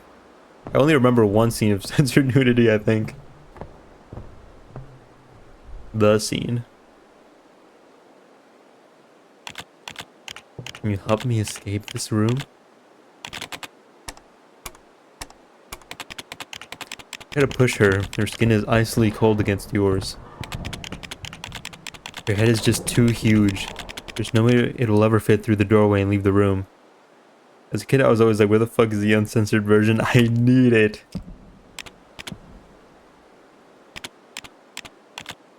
Weren't we all? In search of a treasure that did not exist? I'm trapped in here, and I suppose there's nothing you can do to help. Thank you for trying, though, friend. Where's my girlfriend? She's no longer here. Like me, her body swelled, grew larger and larger still. Eventually, she floated up into the sky. Maybe one day soon, a rain will fall from the skies down upon this town. She'll have returned. The giant head falls into silence. Roland's specter appears to be expanding still at a speed too fast for the eye to keep up with. Can I take this to the guy?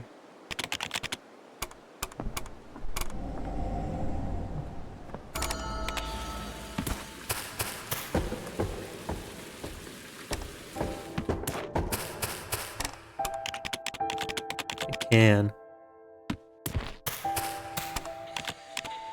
My head is inflated and floating away. Grab it for me before it's gone. If you can't find it, then head to the subway. Find a pair of eyes. It'll show you the truth. Focus those seeing eyes upon the crack in the compartment and stare inside. You show him.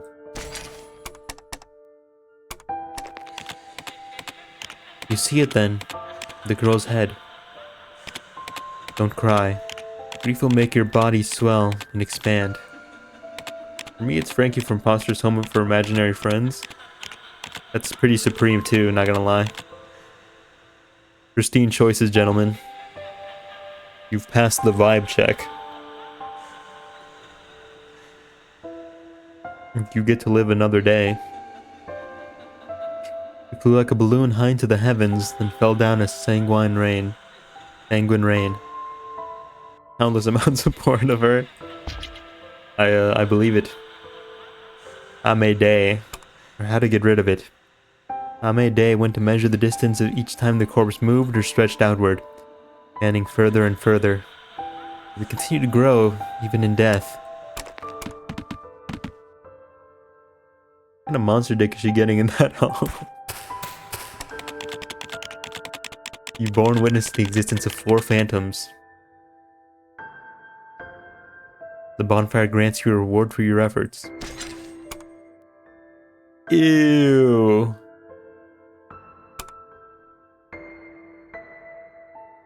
Drag the mirror to the heart to grant 1 layer of regeneration.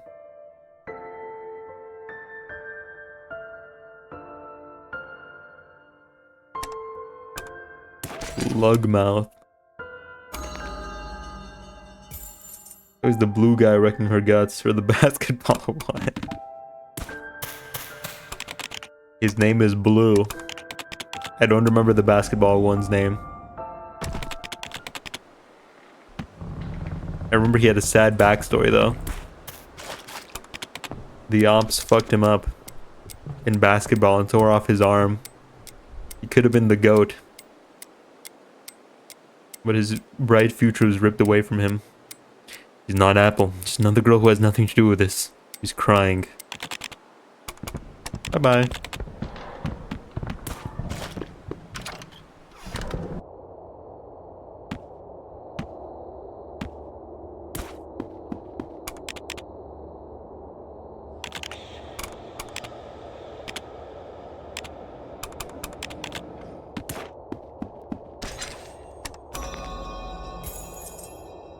Raven, everyone goons for that bitch.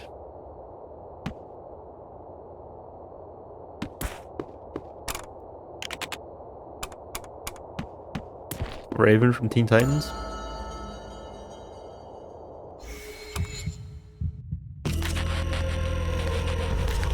Desolate street.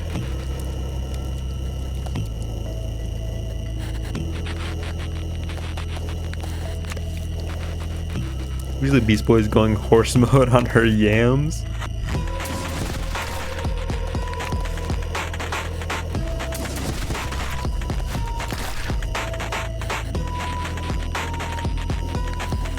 He's doing what?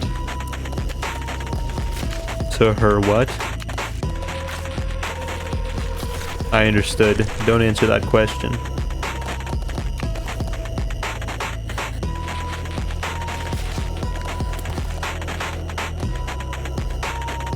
Okay. I could have destroyed both of these. I'm dumb.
Adventure Time, that vamp chick is always scissor blasting Gum Gal's gummy bears.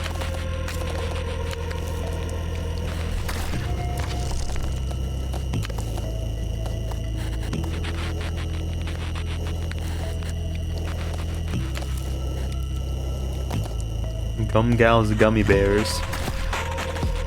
Where do you come up with this stuff? How does he do it?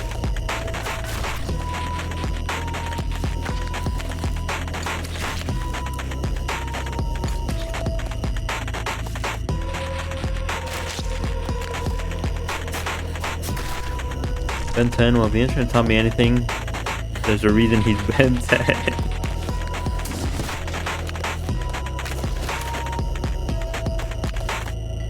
Oh god.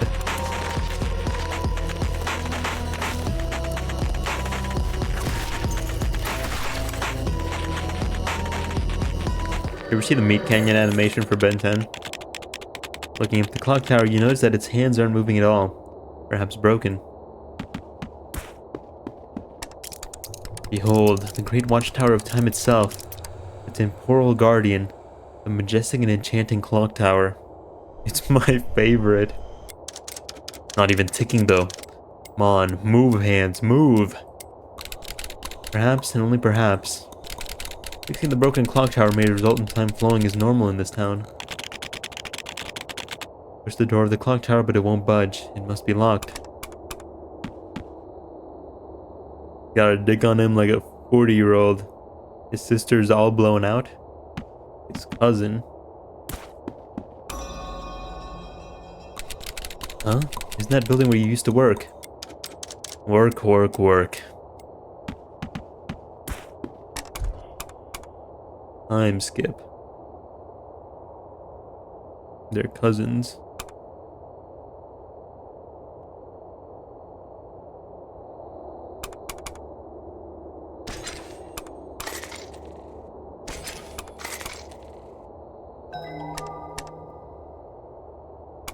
Thick cerebrum.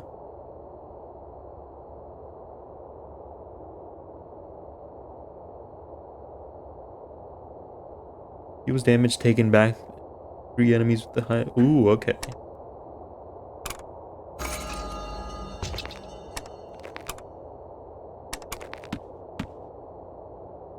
Less incesty. Acceptable in Europe.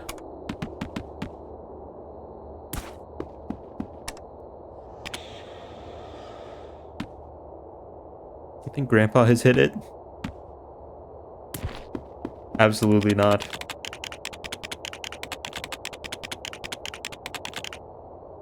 You think Grandpa can be pleased by human women?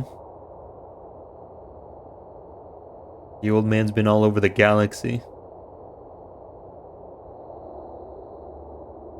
Definitely. I feel like it holds no temptation for him. Rosling's dick to anything? Put some respect on Grandpa Max's name, okay? Step into the office building as if on autopilot, as you've done countless times before. The route is ingrained into your memory. He's fucked like 50 aliens. So what's he got to do with a human? When you're stepping into that familiar space. Off to work. Off to work.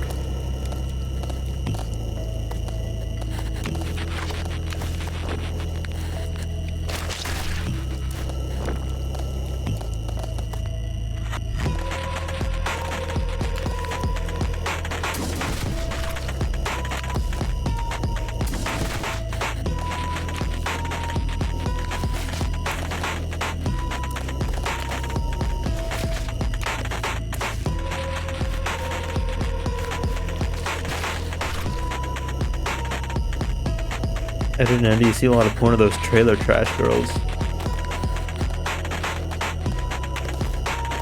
The Canker sisters. Usually forcefully take their Ed hoods. Their Ed hoods.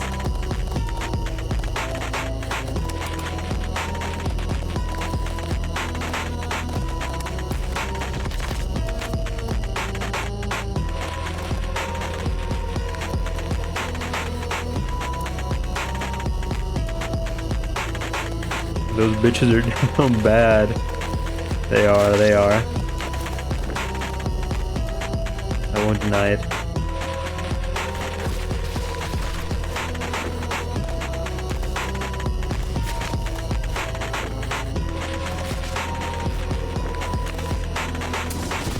Speaking of 40-year-olds, Romy has entered the chat. How's it going, man?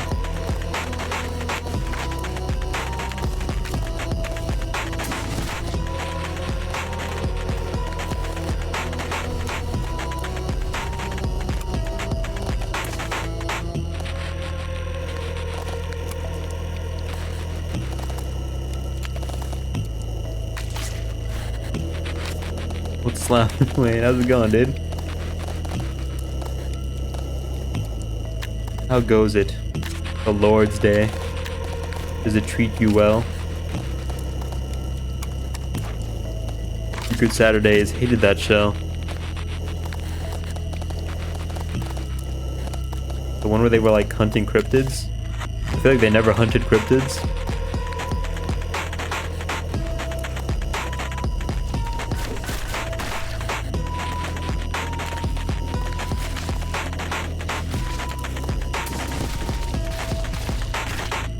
Goes, just finished trimming up 2-gallon mason jars. Nice, nice.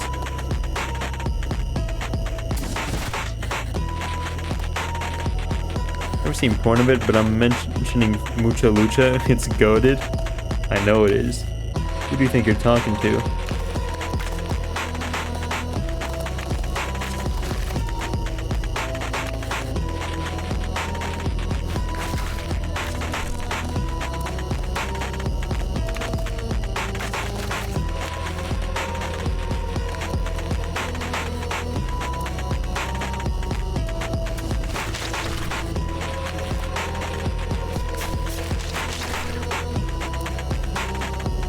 Oh boy. I don't know, they are big though. Mucha Lucha, Rocket Power. Sorry, but I had to say it. Totally Spies. I feel like it's become pretty common knowledge that Totally Spies is like absolutely just like fucking a fetish show. Everybody knows it. There's no denying it.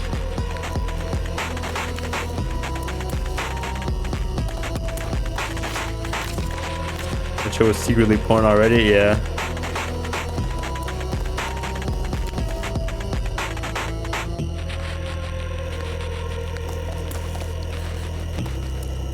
Isn't Totally Spies a French show that was brought over? So it was porn. I don't know about it. Its nationality.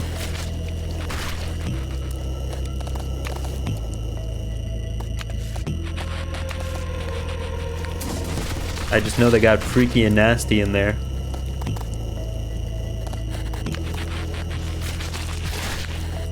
It's French, yes. It's all making sense now. It's all coming together.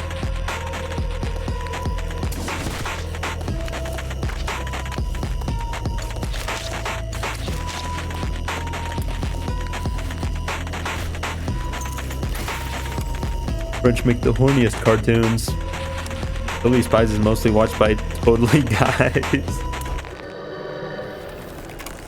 My railway beverage. Golden hued orange juice full of additives.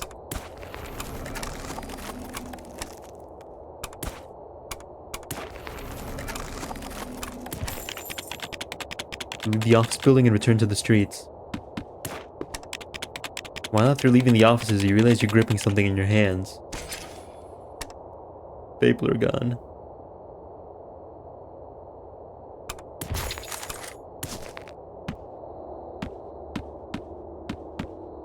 You put it off for far too long. The post office is empty, its doors tightly closed. Papers are strewn about. Seems to be no way inside. At the post office doors, there rises a high wall marked as a pickup area, covered with many locks and chains interwoven like a metal mountain. Above the pickup area rise several poster boards. They read self-service pickup with pickup slip. Pick up your delivery. Johnny Test, haven't much porn of it, but usually Bling Bling Boy is often shooting diamonds into the twins.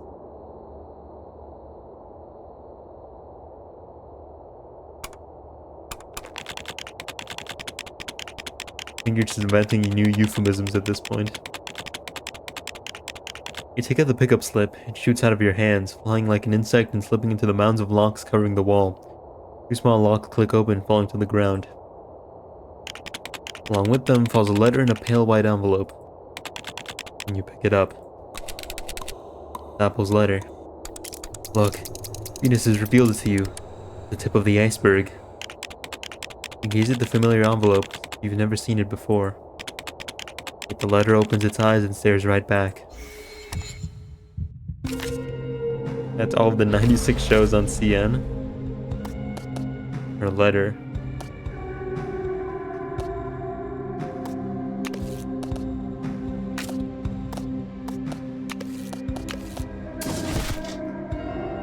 Play more RimWorld Medieval, you gotta fucks with Dragon's Descent. Tell me more.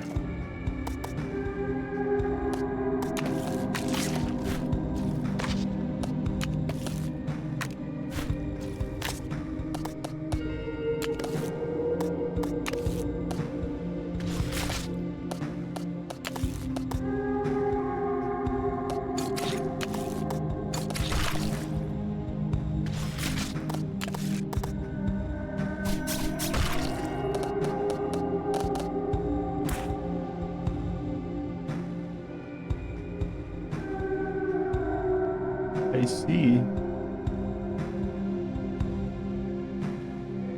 Go ahead and bookmark this page. Thank you. There's a race mod that adds elves that can physically bond to the dragons. I think there should be more race mods. Would love that.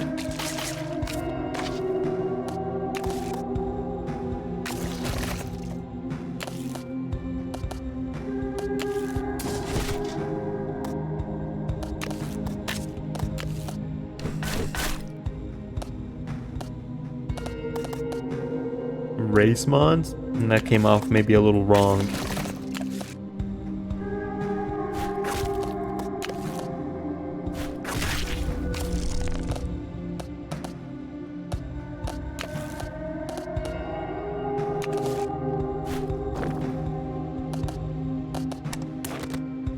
Giving white dudes mandingo dongs? Not exactly what I meant. Not quite. Wayne, dude. How goes it, my man?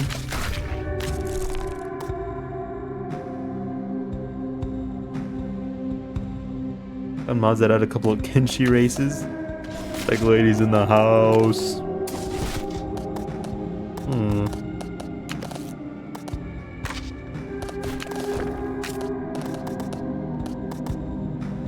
Beep. Oh, you know I love me some hivers. Love the little bug guys, they look so silly. Their little empty eyes devoid of any... devoid of much of anything, really.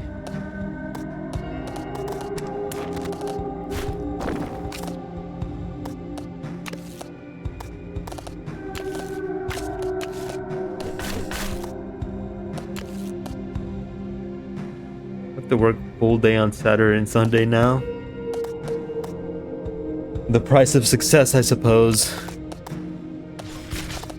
How is it though? Are you enjoying the power and the position?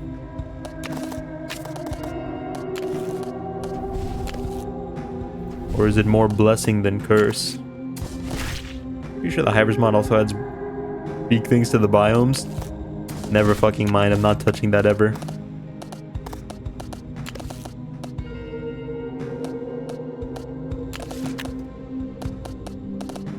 How terrifying. What a horrible thing they've done. I thought I was safe. I still wake up some nights in a cold sweat. Thinking of them. Those beak things.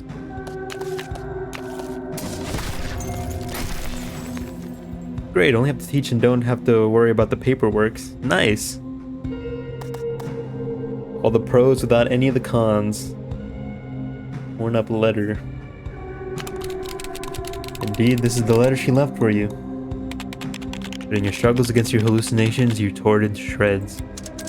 What's in the letter? Did you read it? Any clues on her whereabouts? Ah, you didn't read a single word. Not a single word.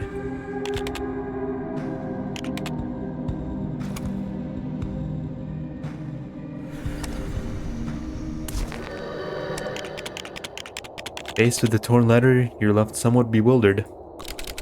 No. You may not have read its contents, but you still sensed her. Focus in her eyes. Smile as she spoke. The warm greeting she stared that letter with, the affectionate farewell with which it ended. She started that letter with. Every part of it is closely related to her. There's an unbreakable connection between you. So, she'll be sure to write again. Wait patiently. For some reason, her letter was torn to shreds.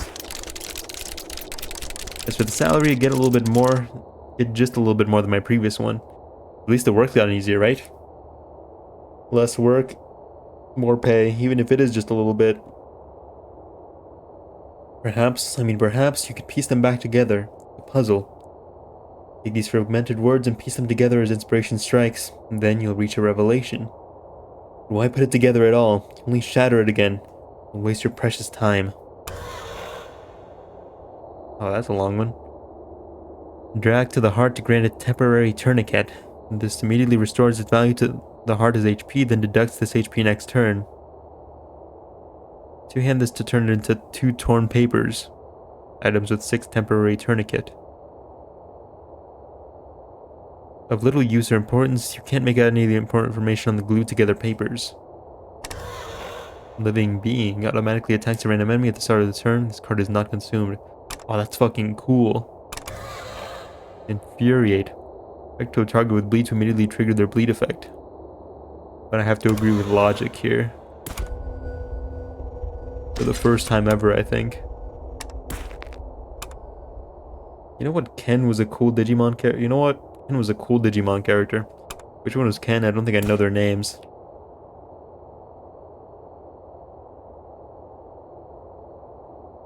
I've never seen this man in my entire life. Faced with the torn letter, you're overcome with bewilderment. Tear it apart is an act of madness. Fight against your inner demons. Battle against your madness. Push past your memory barriers. Your thoughts jabber raucously. A ceaseless racket that echoes throughout your mind. But what was in her letter? You have no idea. That's what she looked like when she left me. She was the antagonist for the first 2 seasons. I never watched Digimon. Not consistently, anyway. I get to keep my previous job. I have to work there a lot less than before, and I still get paid from then. So now I have the job, 2 jobs, and double the salary. Nice. We're up. We're prospering. I'm happy for you, man. Paid from there. We'll get paid from there. Yes. No, he wasn't. He was the antagonist of Digimon 02. Double the sexual harassment cases. They'll never prove it. Not 202, like 2002. I was born then. I was born by then. I wasn't born then, you know? Okay, nerd. The letter she left for you is in the post office. Yeah, I've got it in my hands. Or at least the bits of it. Okay, Zoomer. You're a Zoomer too, fool. Wayne's a Digimon confirmed? If I was a Digimon, I'd be Ponchomon. Sit on the bench like that mysterious figure. Waiting endlessly. Although you wait with anxiety for the next letter to arrive. Time doesn't move at all. Time remains frozen. Everything is frozen. Can't stay seated any longer. You're compelled to stand up and pace around. Gazing out from the observation deck in boredom, you spot a vast river. Its water flows. But each of its rippling waves is the same, and they ebb and flow in a loop. Each the same as if copy and pasted. Waiting seems meaningless right now, but you have to wait regardless. You stand under the tree, looking up at the leaves suspended in the air. There's no way to tell the passing of time here.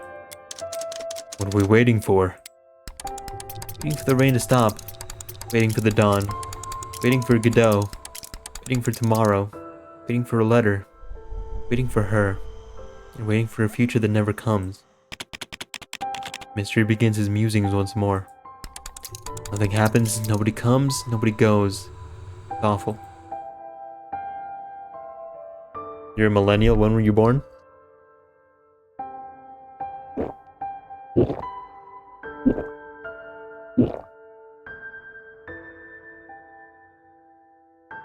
It might or might not be me who harassed the kids. They're fast ones, I give them that.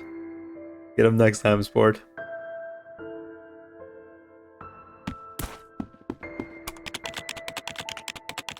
Nobody comes, nobody goes. What is this, marriage? You walk up the steps by the river, watching the flowing water. Don't understand. How is it flowing if time is at a standstill? You're standing on the boundary between dream and reality, my love. The torrent of reality is unstoppable. In time, all will become history. You in this dream world have been stuck for a long time now, right?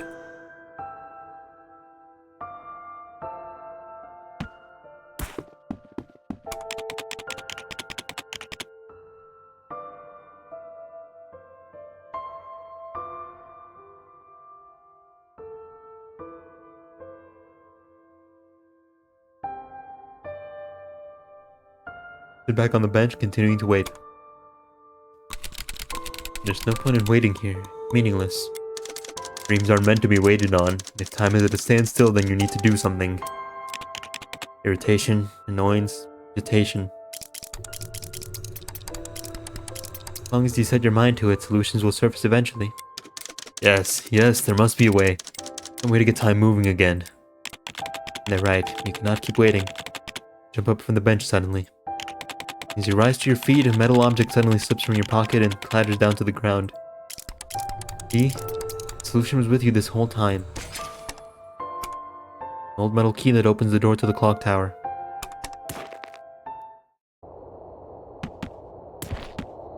Draft, you haven't told me what year you were born. Are you afraid? Do you fear the truth?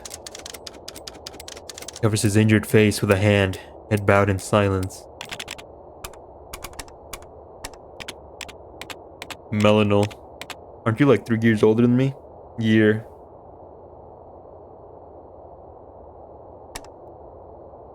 Can't help you. Nobody can.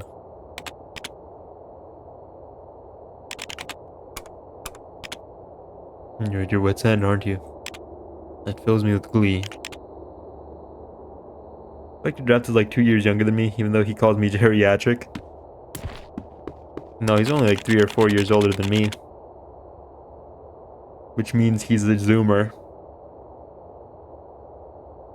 Gen Z's mid to late 1990s. You're 28. 32. Waz is a millennial. Draft.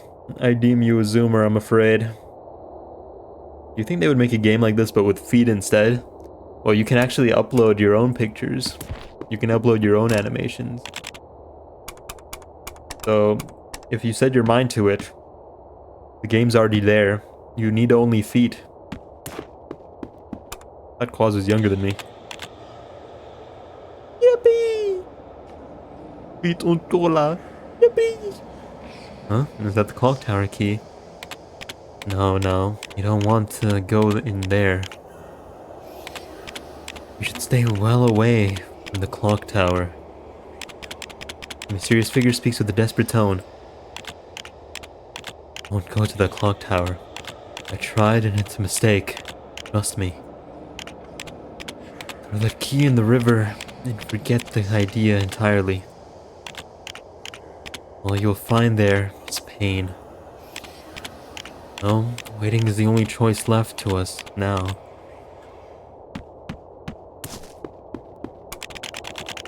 Oh, F, only feet.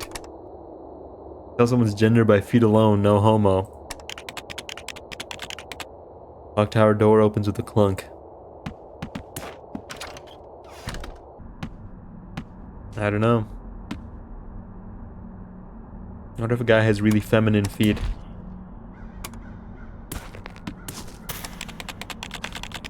The clock tower is within a different scene, a desolate clearing in an old, dead forest. Reminiscent of the clearing you visited already, certain things about it are very different. Can't help but sigh. Despite its sorry state, it must have been verdant and imposing long ago. Not possible.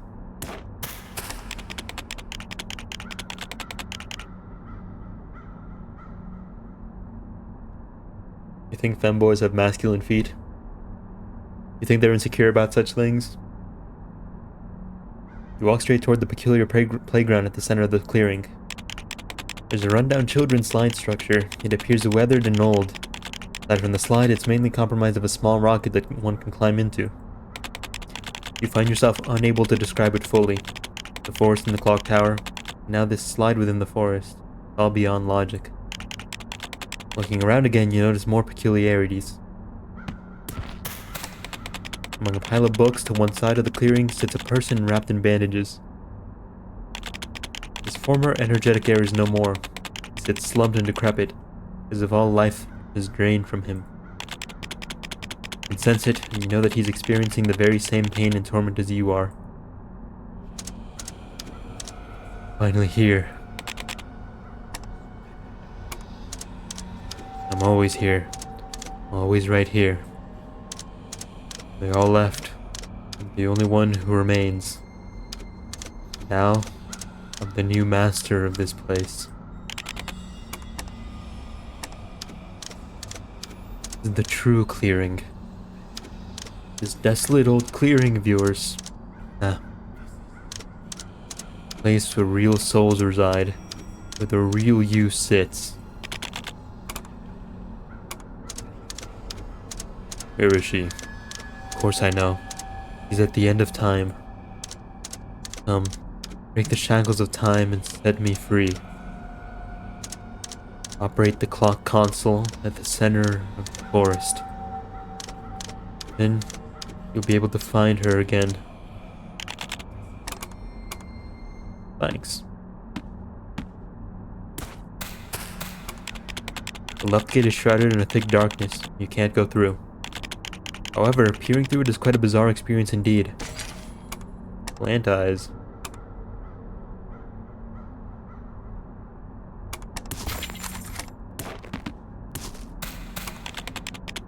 The mirror is shattered and can no longer be used. You gaze into it, and dozens of pairs of eyes stare back at you from the mirror shards. Continue looking deep into the broken mirror for a while, but nothing happens. Arrive at the clock console. Looking up, you see the clock's hands trembling. You can see that the clock is very broken. Try pushing a lever at the controls to fix the clock. Soon after, the clock's hands are ticking along as usual. Done, you fixed the clock. Then that your sight warps once more, and dazzling visions sway before you. You swat at them hoping to push them away, and yet... Stay calm, steel your spirit. In a daze, you feel your arm bump into something. Suddenly the clock's hand starts spinning, and a flurry of fractured memories rush before your eyes.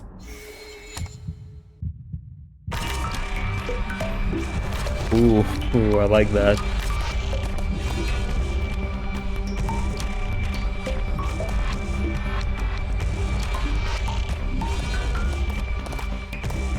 It's too much.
Time to fight. Wait.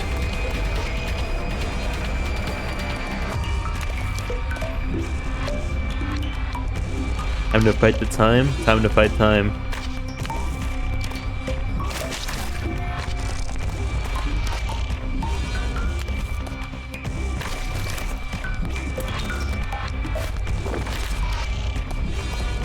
Time is the enemy after all. Don't forget it.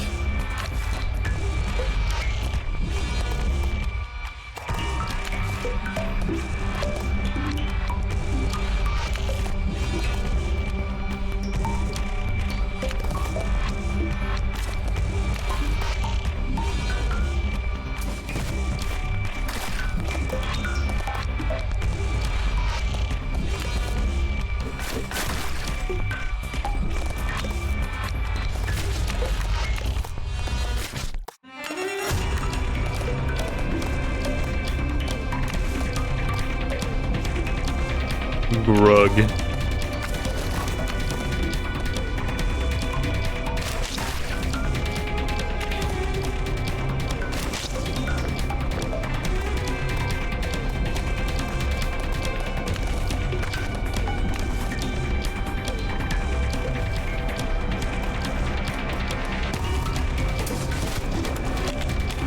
No. Oh, no, no, no, no, no. Your journey ends here. Time is only trying to protect you. And yet, and yet, and yet, and yet, time is something you shall never ever defeat.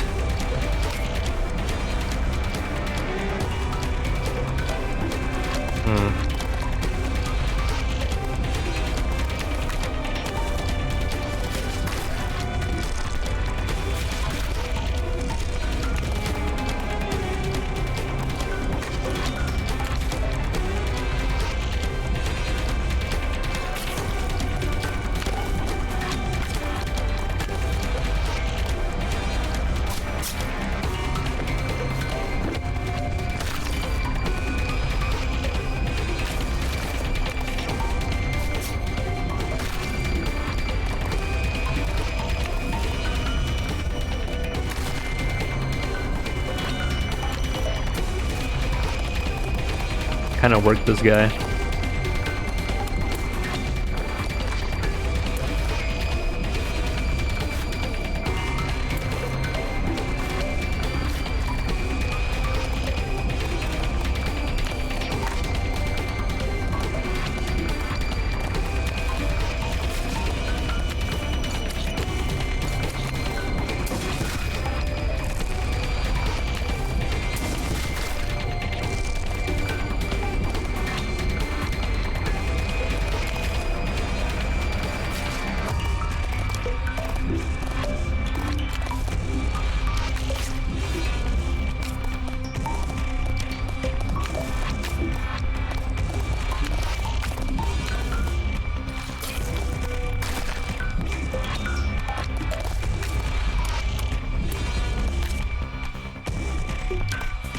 Kind of like the BM. Pretty funky. In a low-key way, though.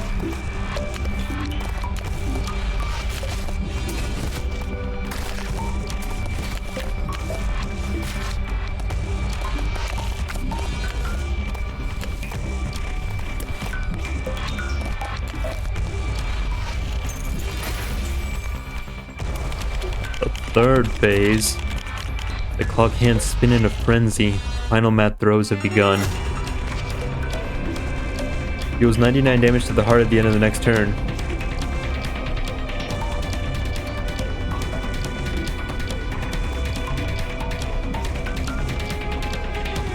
Oh, but my shield will block it though. Sorry, pal. Better luck next time.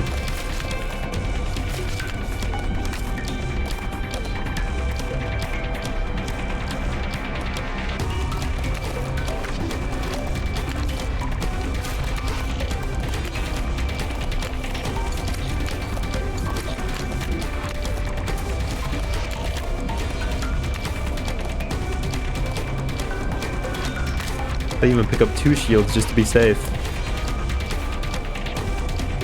Hello Wayne coded.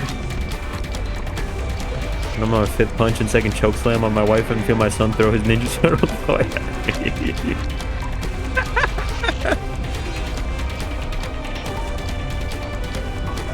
Hold on.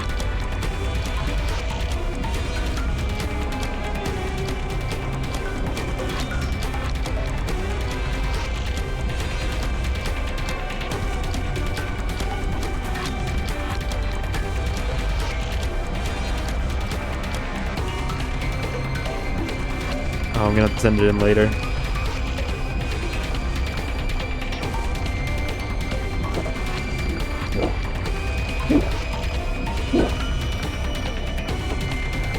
Okay. Either this is scripted defeat, or my shields will save my life. Part of greed and its fondling balls. I'm so greedy. You can't keep them from me.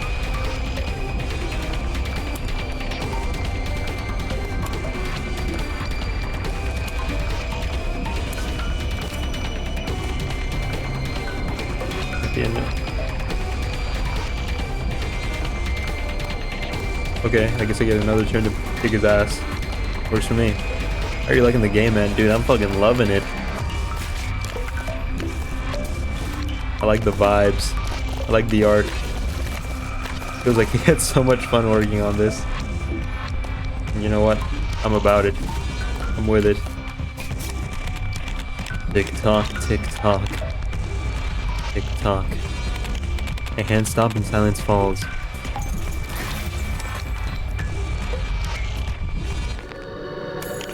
Always here for creative game design.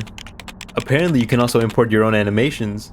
So if you had the time on your hands, you could actually like make animations of your hands to like imitate all those, and then you can play the game with your own hands.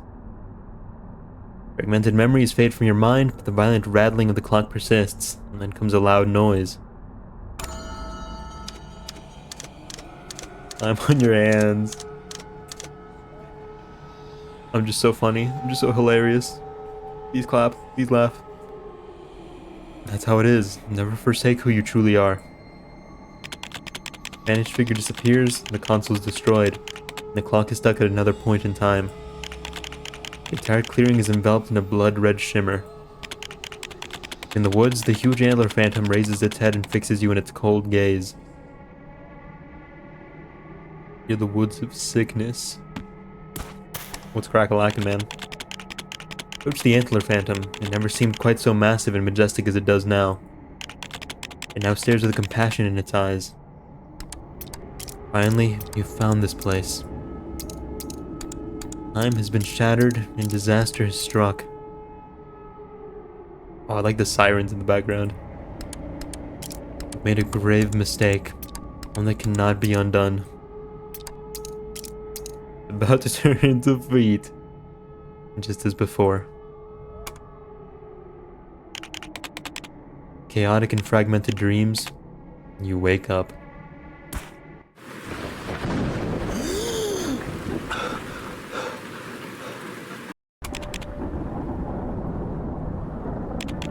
Fucking love that sequence so much. I woke from my dreams again. These nightmares, and they haunt me. What did you dream about? A letter. Found a letter. It was torn into shreds, and I didn't get to read a single line. Not Subway delivered, but they got rid of what I usually get, spicy Italian, so I had to get creative in how I ordered. I had to get creative. It's like how this game had to get creative. By making everything out of hands. There's a through line here, it's all come full circle. Did you get hands in your Subway sandwich instead? And the poor little Subway worker had to cut off his hands and put them in your sandwich? You're connecting the dots. You didn't get to, or just didn't want to? I remember now. Got the letter here. It's right here. Here. Here, here, here. We got rid of the Philly cheesesteak and replaced it with another, but the only difference is no tomatoes. You can add your own tomatoes.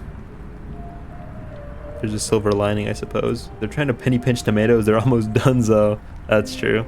I feel like in general, a lot of fast food places are. kind of on the decline. I think even like McDonald's has been on the decline recently, hasn't it? I'm fine with that because I don't like big pieces of tomato, but the issue is they probably didn't lower the price of that change. They probably didn't. I wonder if Chick-fil-A still has the barbecue chicken sandwich. I should go get one tomorrow if they do. Ah, found it. Letter.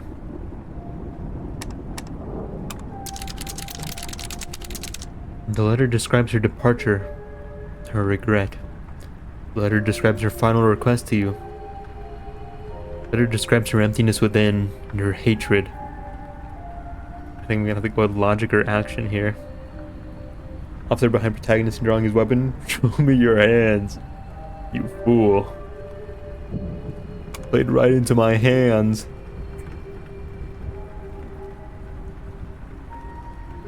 Are you laughing? Farewell words. Transforms a random midfield enemy into a hesitant thought. Transforms a random midfield enemy into a rage. Oh, I'm laughing. The way... I feel like logic makes more sense. Action has more strategic use, I think. But I'm trying not to go with whatever card is, like, best by gameplay. I'm trying to go with which emotion I agree with the most. Now I leave. Do not miss me. Apple.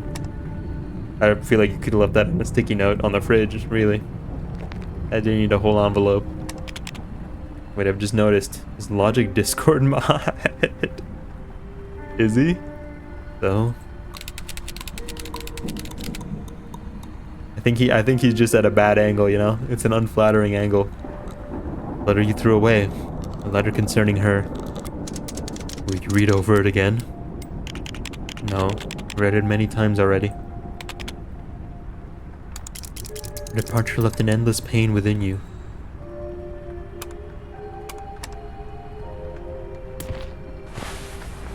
Are you about to end stream? In like the next 15 minutes or so, yeah?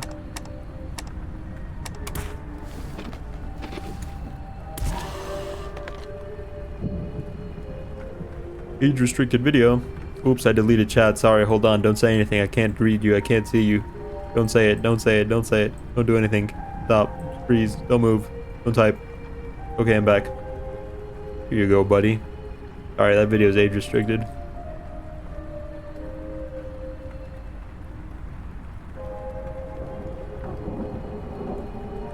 Fuck. You send it to me on Discord. I can see it through my phone. Ancient coin eyes. Can I get rid of one of my initial hands? Turn it into a bandaged hand? I don't think I can. I like having the bandage hand. Verity eyes. I'm normal again.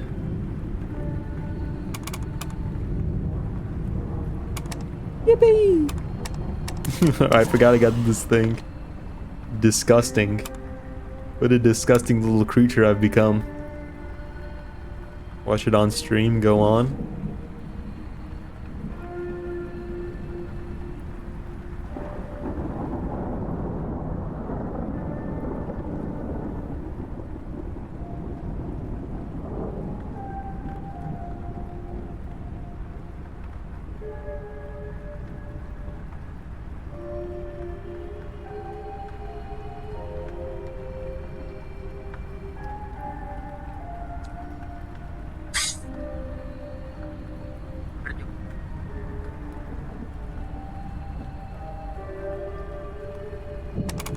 What is this?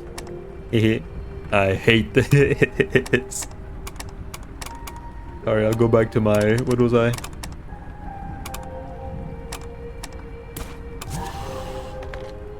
It's still hanging out there in the corner though. You can just kind of block it out of your view though.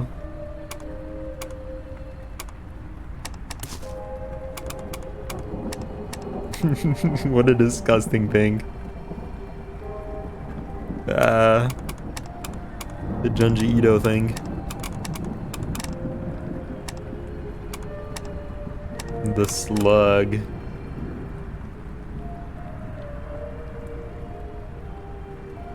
Yeah, fuck slugs. Not a big fan. I hate that it's there. On my kill on sight list. I feel like if I kill them, they're gonna curse me, and then I'm gonna become like the slug girl in that one Junji Ito manga. I don't kill them, but I hate them. Oh, snails from Junji Ito Uzumaki? No, that wasn't from Uzumaki, was it? Slugmouth. No, they're two guys. They're two guys? Slugs are two guys? No, it's from Uzumaki. The two guys are from Uzumaki? Where's the snail from then? There's a snail story.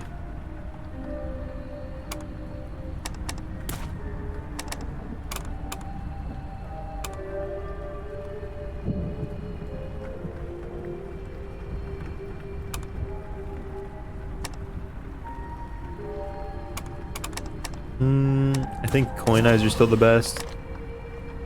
I can see the use in Slugmouth. Especially because I usually end up taking damage.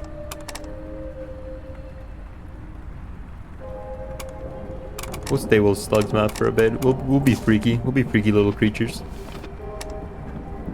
Does Junji Ito have two separate slugs / snail? Oh, you're thinking of the one where the guy turns into the snail. I'm talking about the one where the girl gets like her tongue turns into a snail. And then she like loses her body and her head becomes the snail's shell. I fucking hate that. You know what? I even forgot about the snail story from Uzumaki. I fucking hate that too. I'm getting shivers just thinking about it. That's so fucking horrible. I hate it so much. The way he draws them.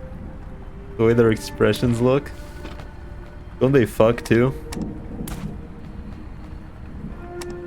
I like how he stands up. Whoa, whoa, whoa, whoa, whoa, whoa, whoa.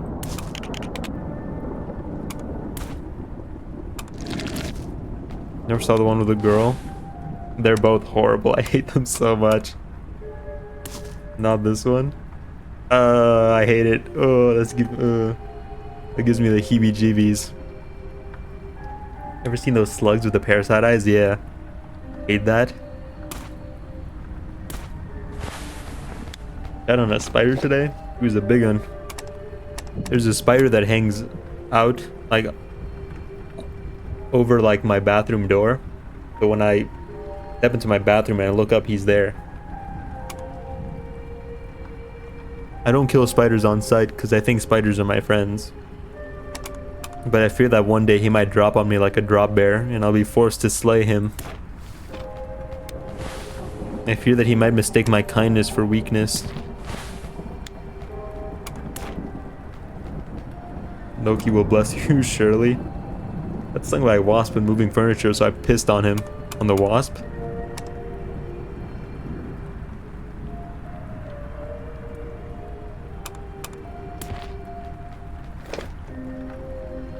I don't think I've ever seen... Does he usually sit down?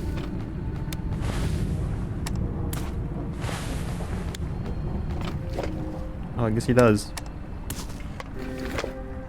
Had a tick on my ass the other week, I guess. On. On. On. On. On and on and on and on and on and on and on and on.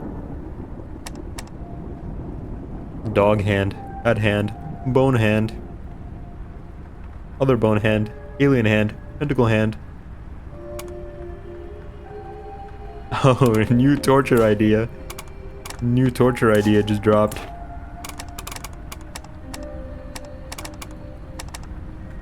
One is the surface of the cheek and one is an issue.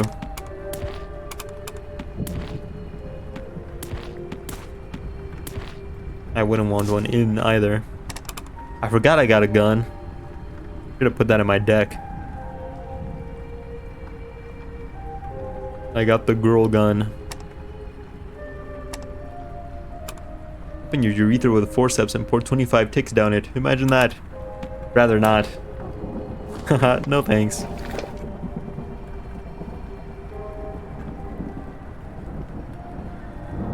Why 25? Why not 26? Why not 30?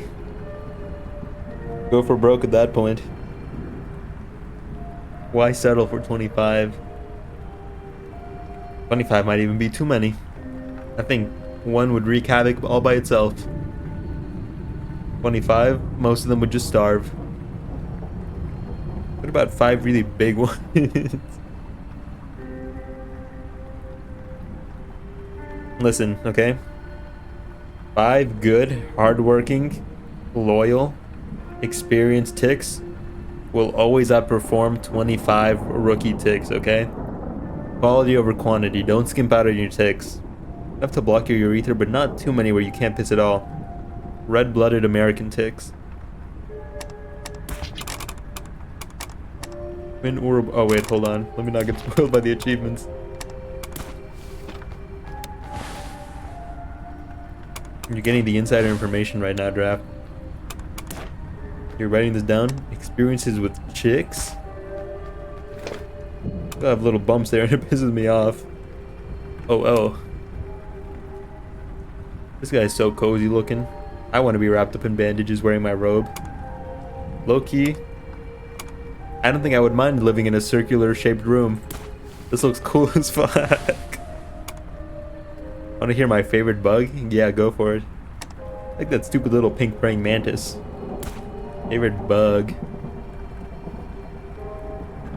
Off the top of my head, a little basic, but I want to say a beetle. But I gotta think about it a little bit more, maybe. I think I'm looking at part of the arachnid family.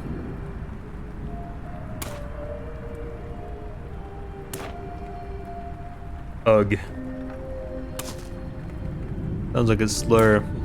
Yes, it does. Yes, it does.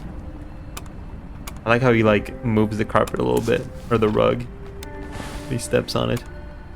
This game's so well made, dude. I love this so much.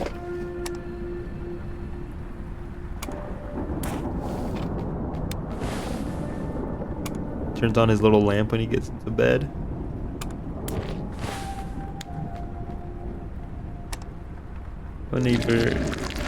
Don't even have any nail polish around.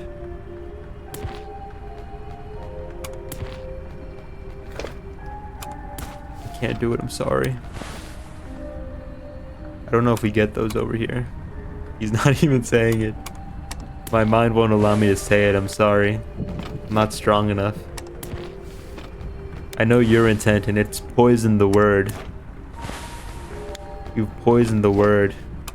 The very language itself has been rotted from the inside out. To speak it into life with my own tongue would be to invite poison into my soul.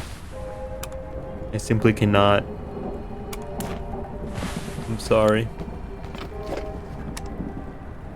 I have clear nail polish specifically for them.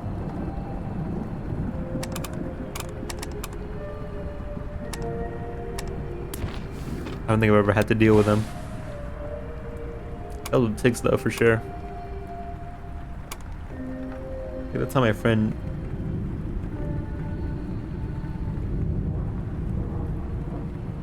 I ought to slay you where you stand. I ought to smite you. God has a plan for you, Draft, and it's going to be painful.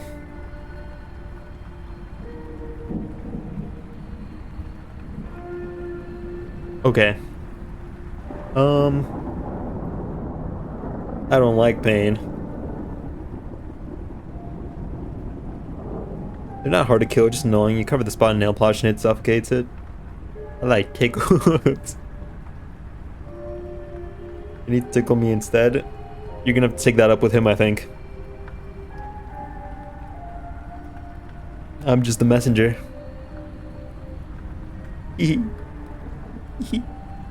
Tickles on Fortnite. I think he will. Tickles on cola. Yippee! Dude, I fucking love that so much. I've been watching that over and over again. Yippee!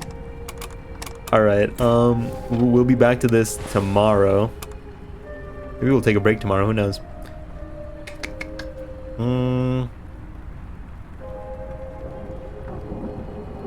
Continuing to work on stream stuff, but I'm also doing some other stuff. I have some ideas.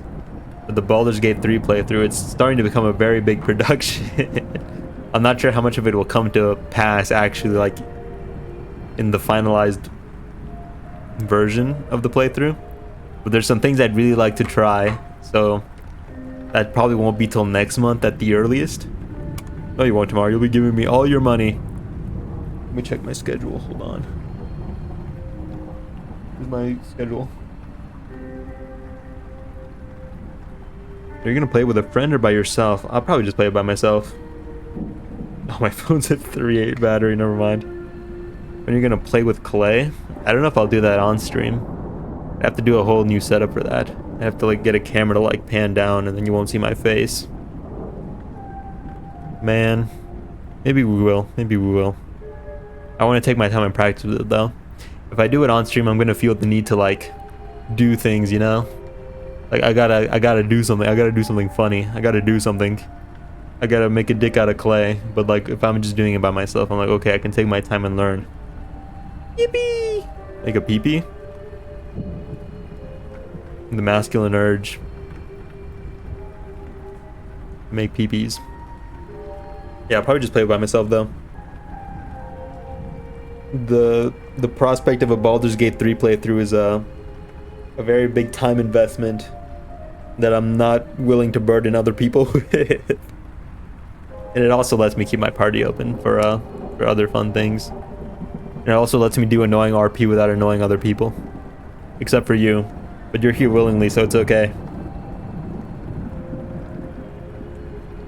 Are you ready to watch me RP? I'm gonna wear a costume for the whole playthrough. I'm gonna wear a costume and I'm gonna RP. You said investment. Investment. Yeah, buddy. I've been working on my character. I've been drawing up his lore. Bust out the cheer wine. I've got a costume in place, lore for my character.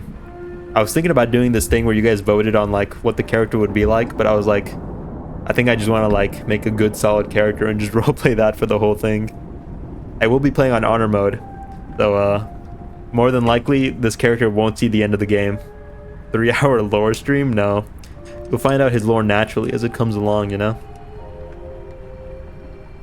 I'm not gonna explain to you all his lore. Make it yourself. Your chat hates you and you'll make your life hell if you do that. Exactly. I hate this. You hate it already? Oh buddy, we're not even there yet. But yeah, there's some things I want to try out for that. Sound like those immersion BG3 people. Me when I have fun with the game. Ugh, you're one of those people who has fun with the game. What do you have fun with the game? Listen, pal. Turn that frown, turn it upside down, turn around, and get out of town. Look at that one guy with a 2-hour lore video. I already told you I wasn't gonna do that. So are you being a Debbie Downer? Why are you being a stick in the mud, pal? Hmm?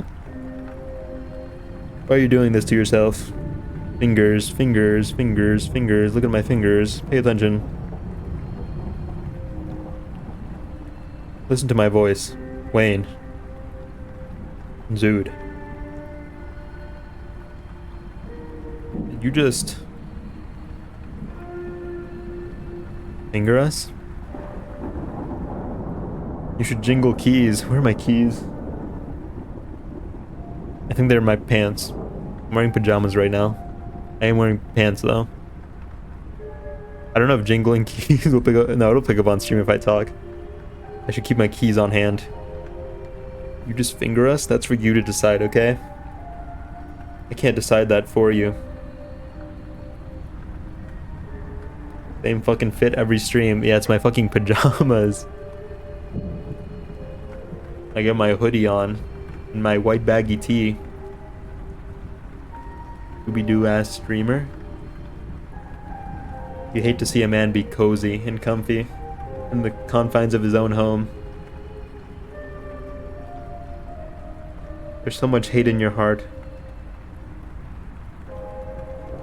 Really, Draft? on the Lord's Day. Can't buy more clothes because he's giving me all his money, that too. Sleep in jeans. I sleep in jeans. I used to be able to sleep in jeans. And then one day my friend was like, "You sleep in your jeans? Isn't that uncomfortable?" And then it became uncomfortable. I'm an impressionable soul, what can I say? I'm like clay. You can mold me so easily. I'm the clay that can be molded easily. Not the clay that hardens. I'm the clay that doesn't harden. Don't put me in the oven, or I'll die. You don't want me to die, do you? I have this Mountain Dew on my desk for 2 days. It's not open though. To sleep in my school outfit in high school to milk as much sleep as possible. Probably sleep in cargo shorts. Oh, you've seen my pajama pants. No, you haven't.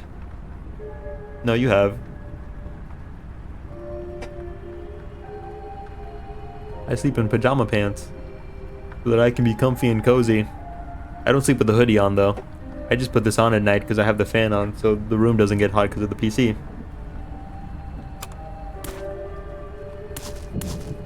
I keep the fan on so the room doesn't get hot, but then the room gets cold, so I need the hoodie. There's a man in your bed. It's me from the future. You're merely seeing glimpses of him. Faint traces.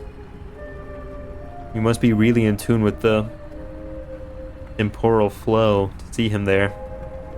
Oh, yeah. That'll be me soon. Very soon. 3, 2, 1 soon. The stream is ending soon, so I can go to bed soon. Why? The fuck? There's too much hands. Too many hands, but we're out of hands. How can there be too many hands? You keep doing hand things. That's just who I am. I'm a man full of hands. The Lord gave me 2 and I'm gonna put them to use. I kept doing hand things while the ending screen was there, so you couldn't see them, but I keep doing hand things. I saw a guy do a really weird winger wiggle, and I'm trying to learn it so I can winger wiggle at you. But I think it might be because he's double jointed, so it might not be physically possible for me to do it.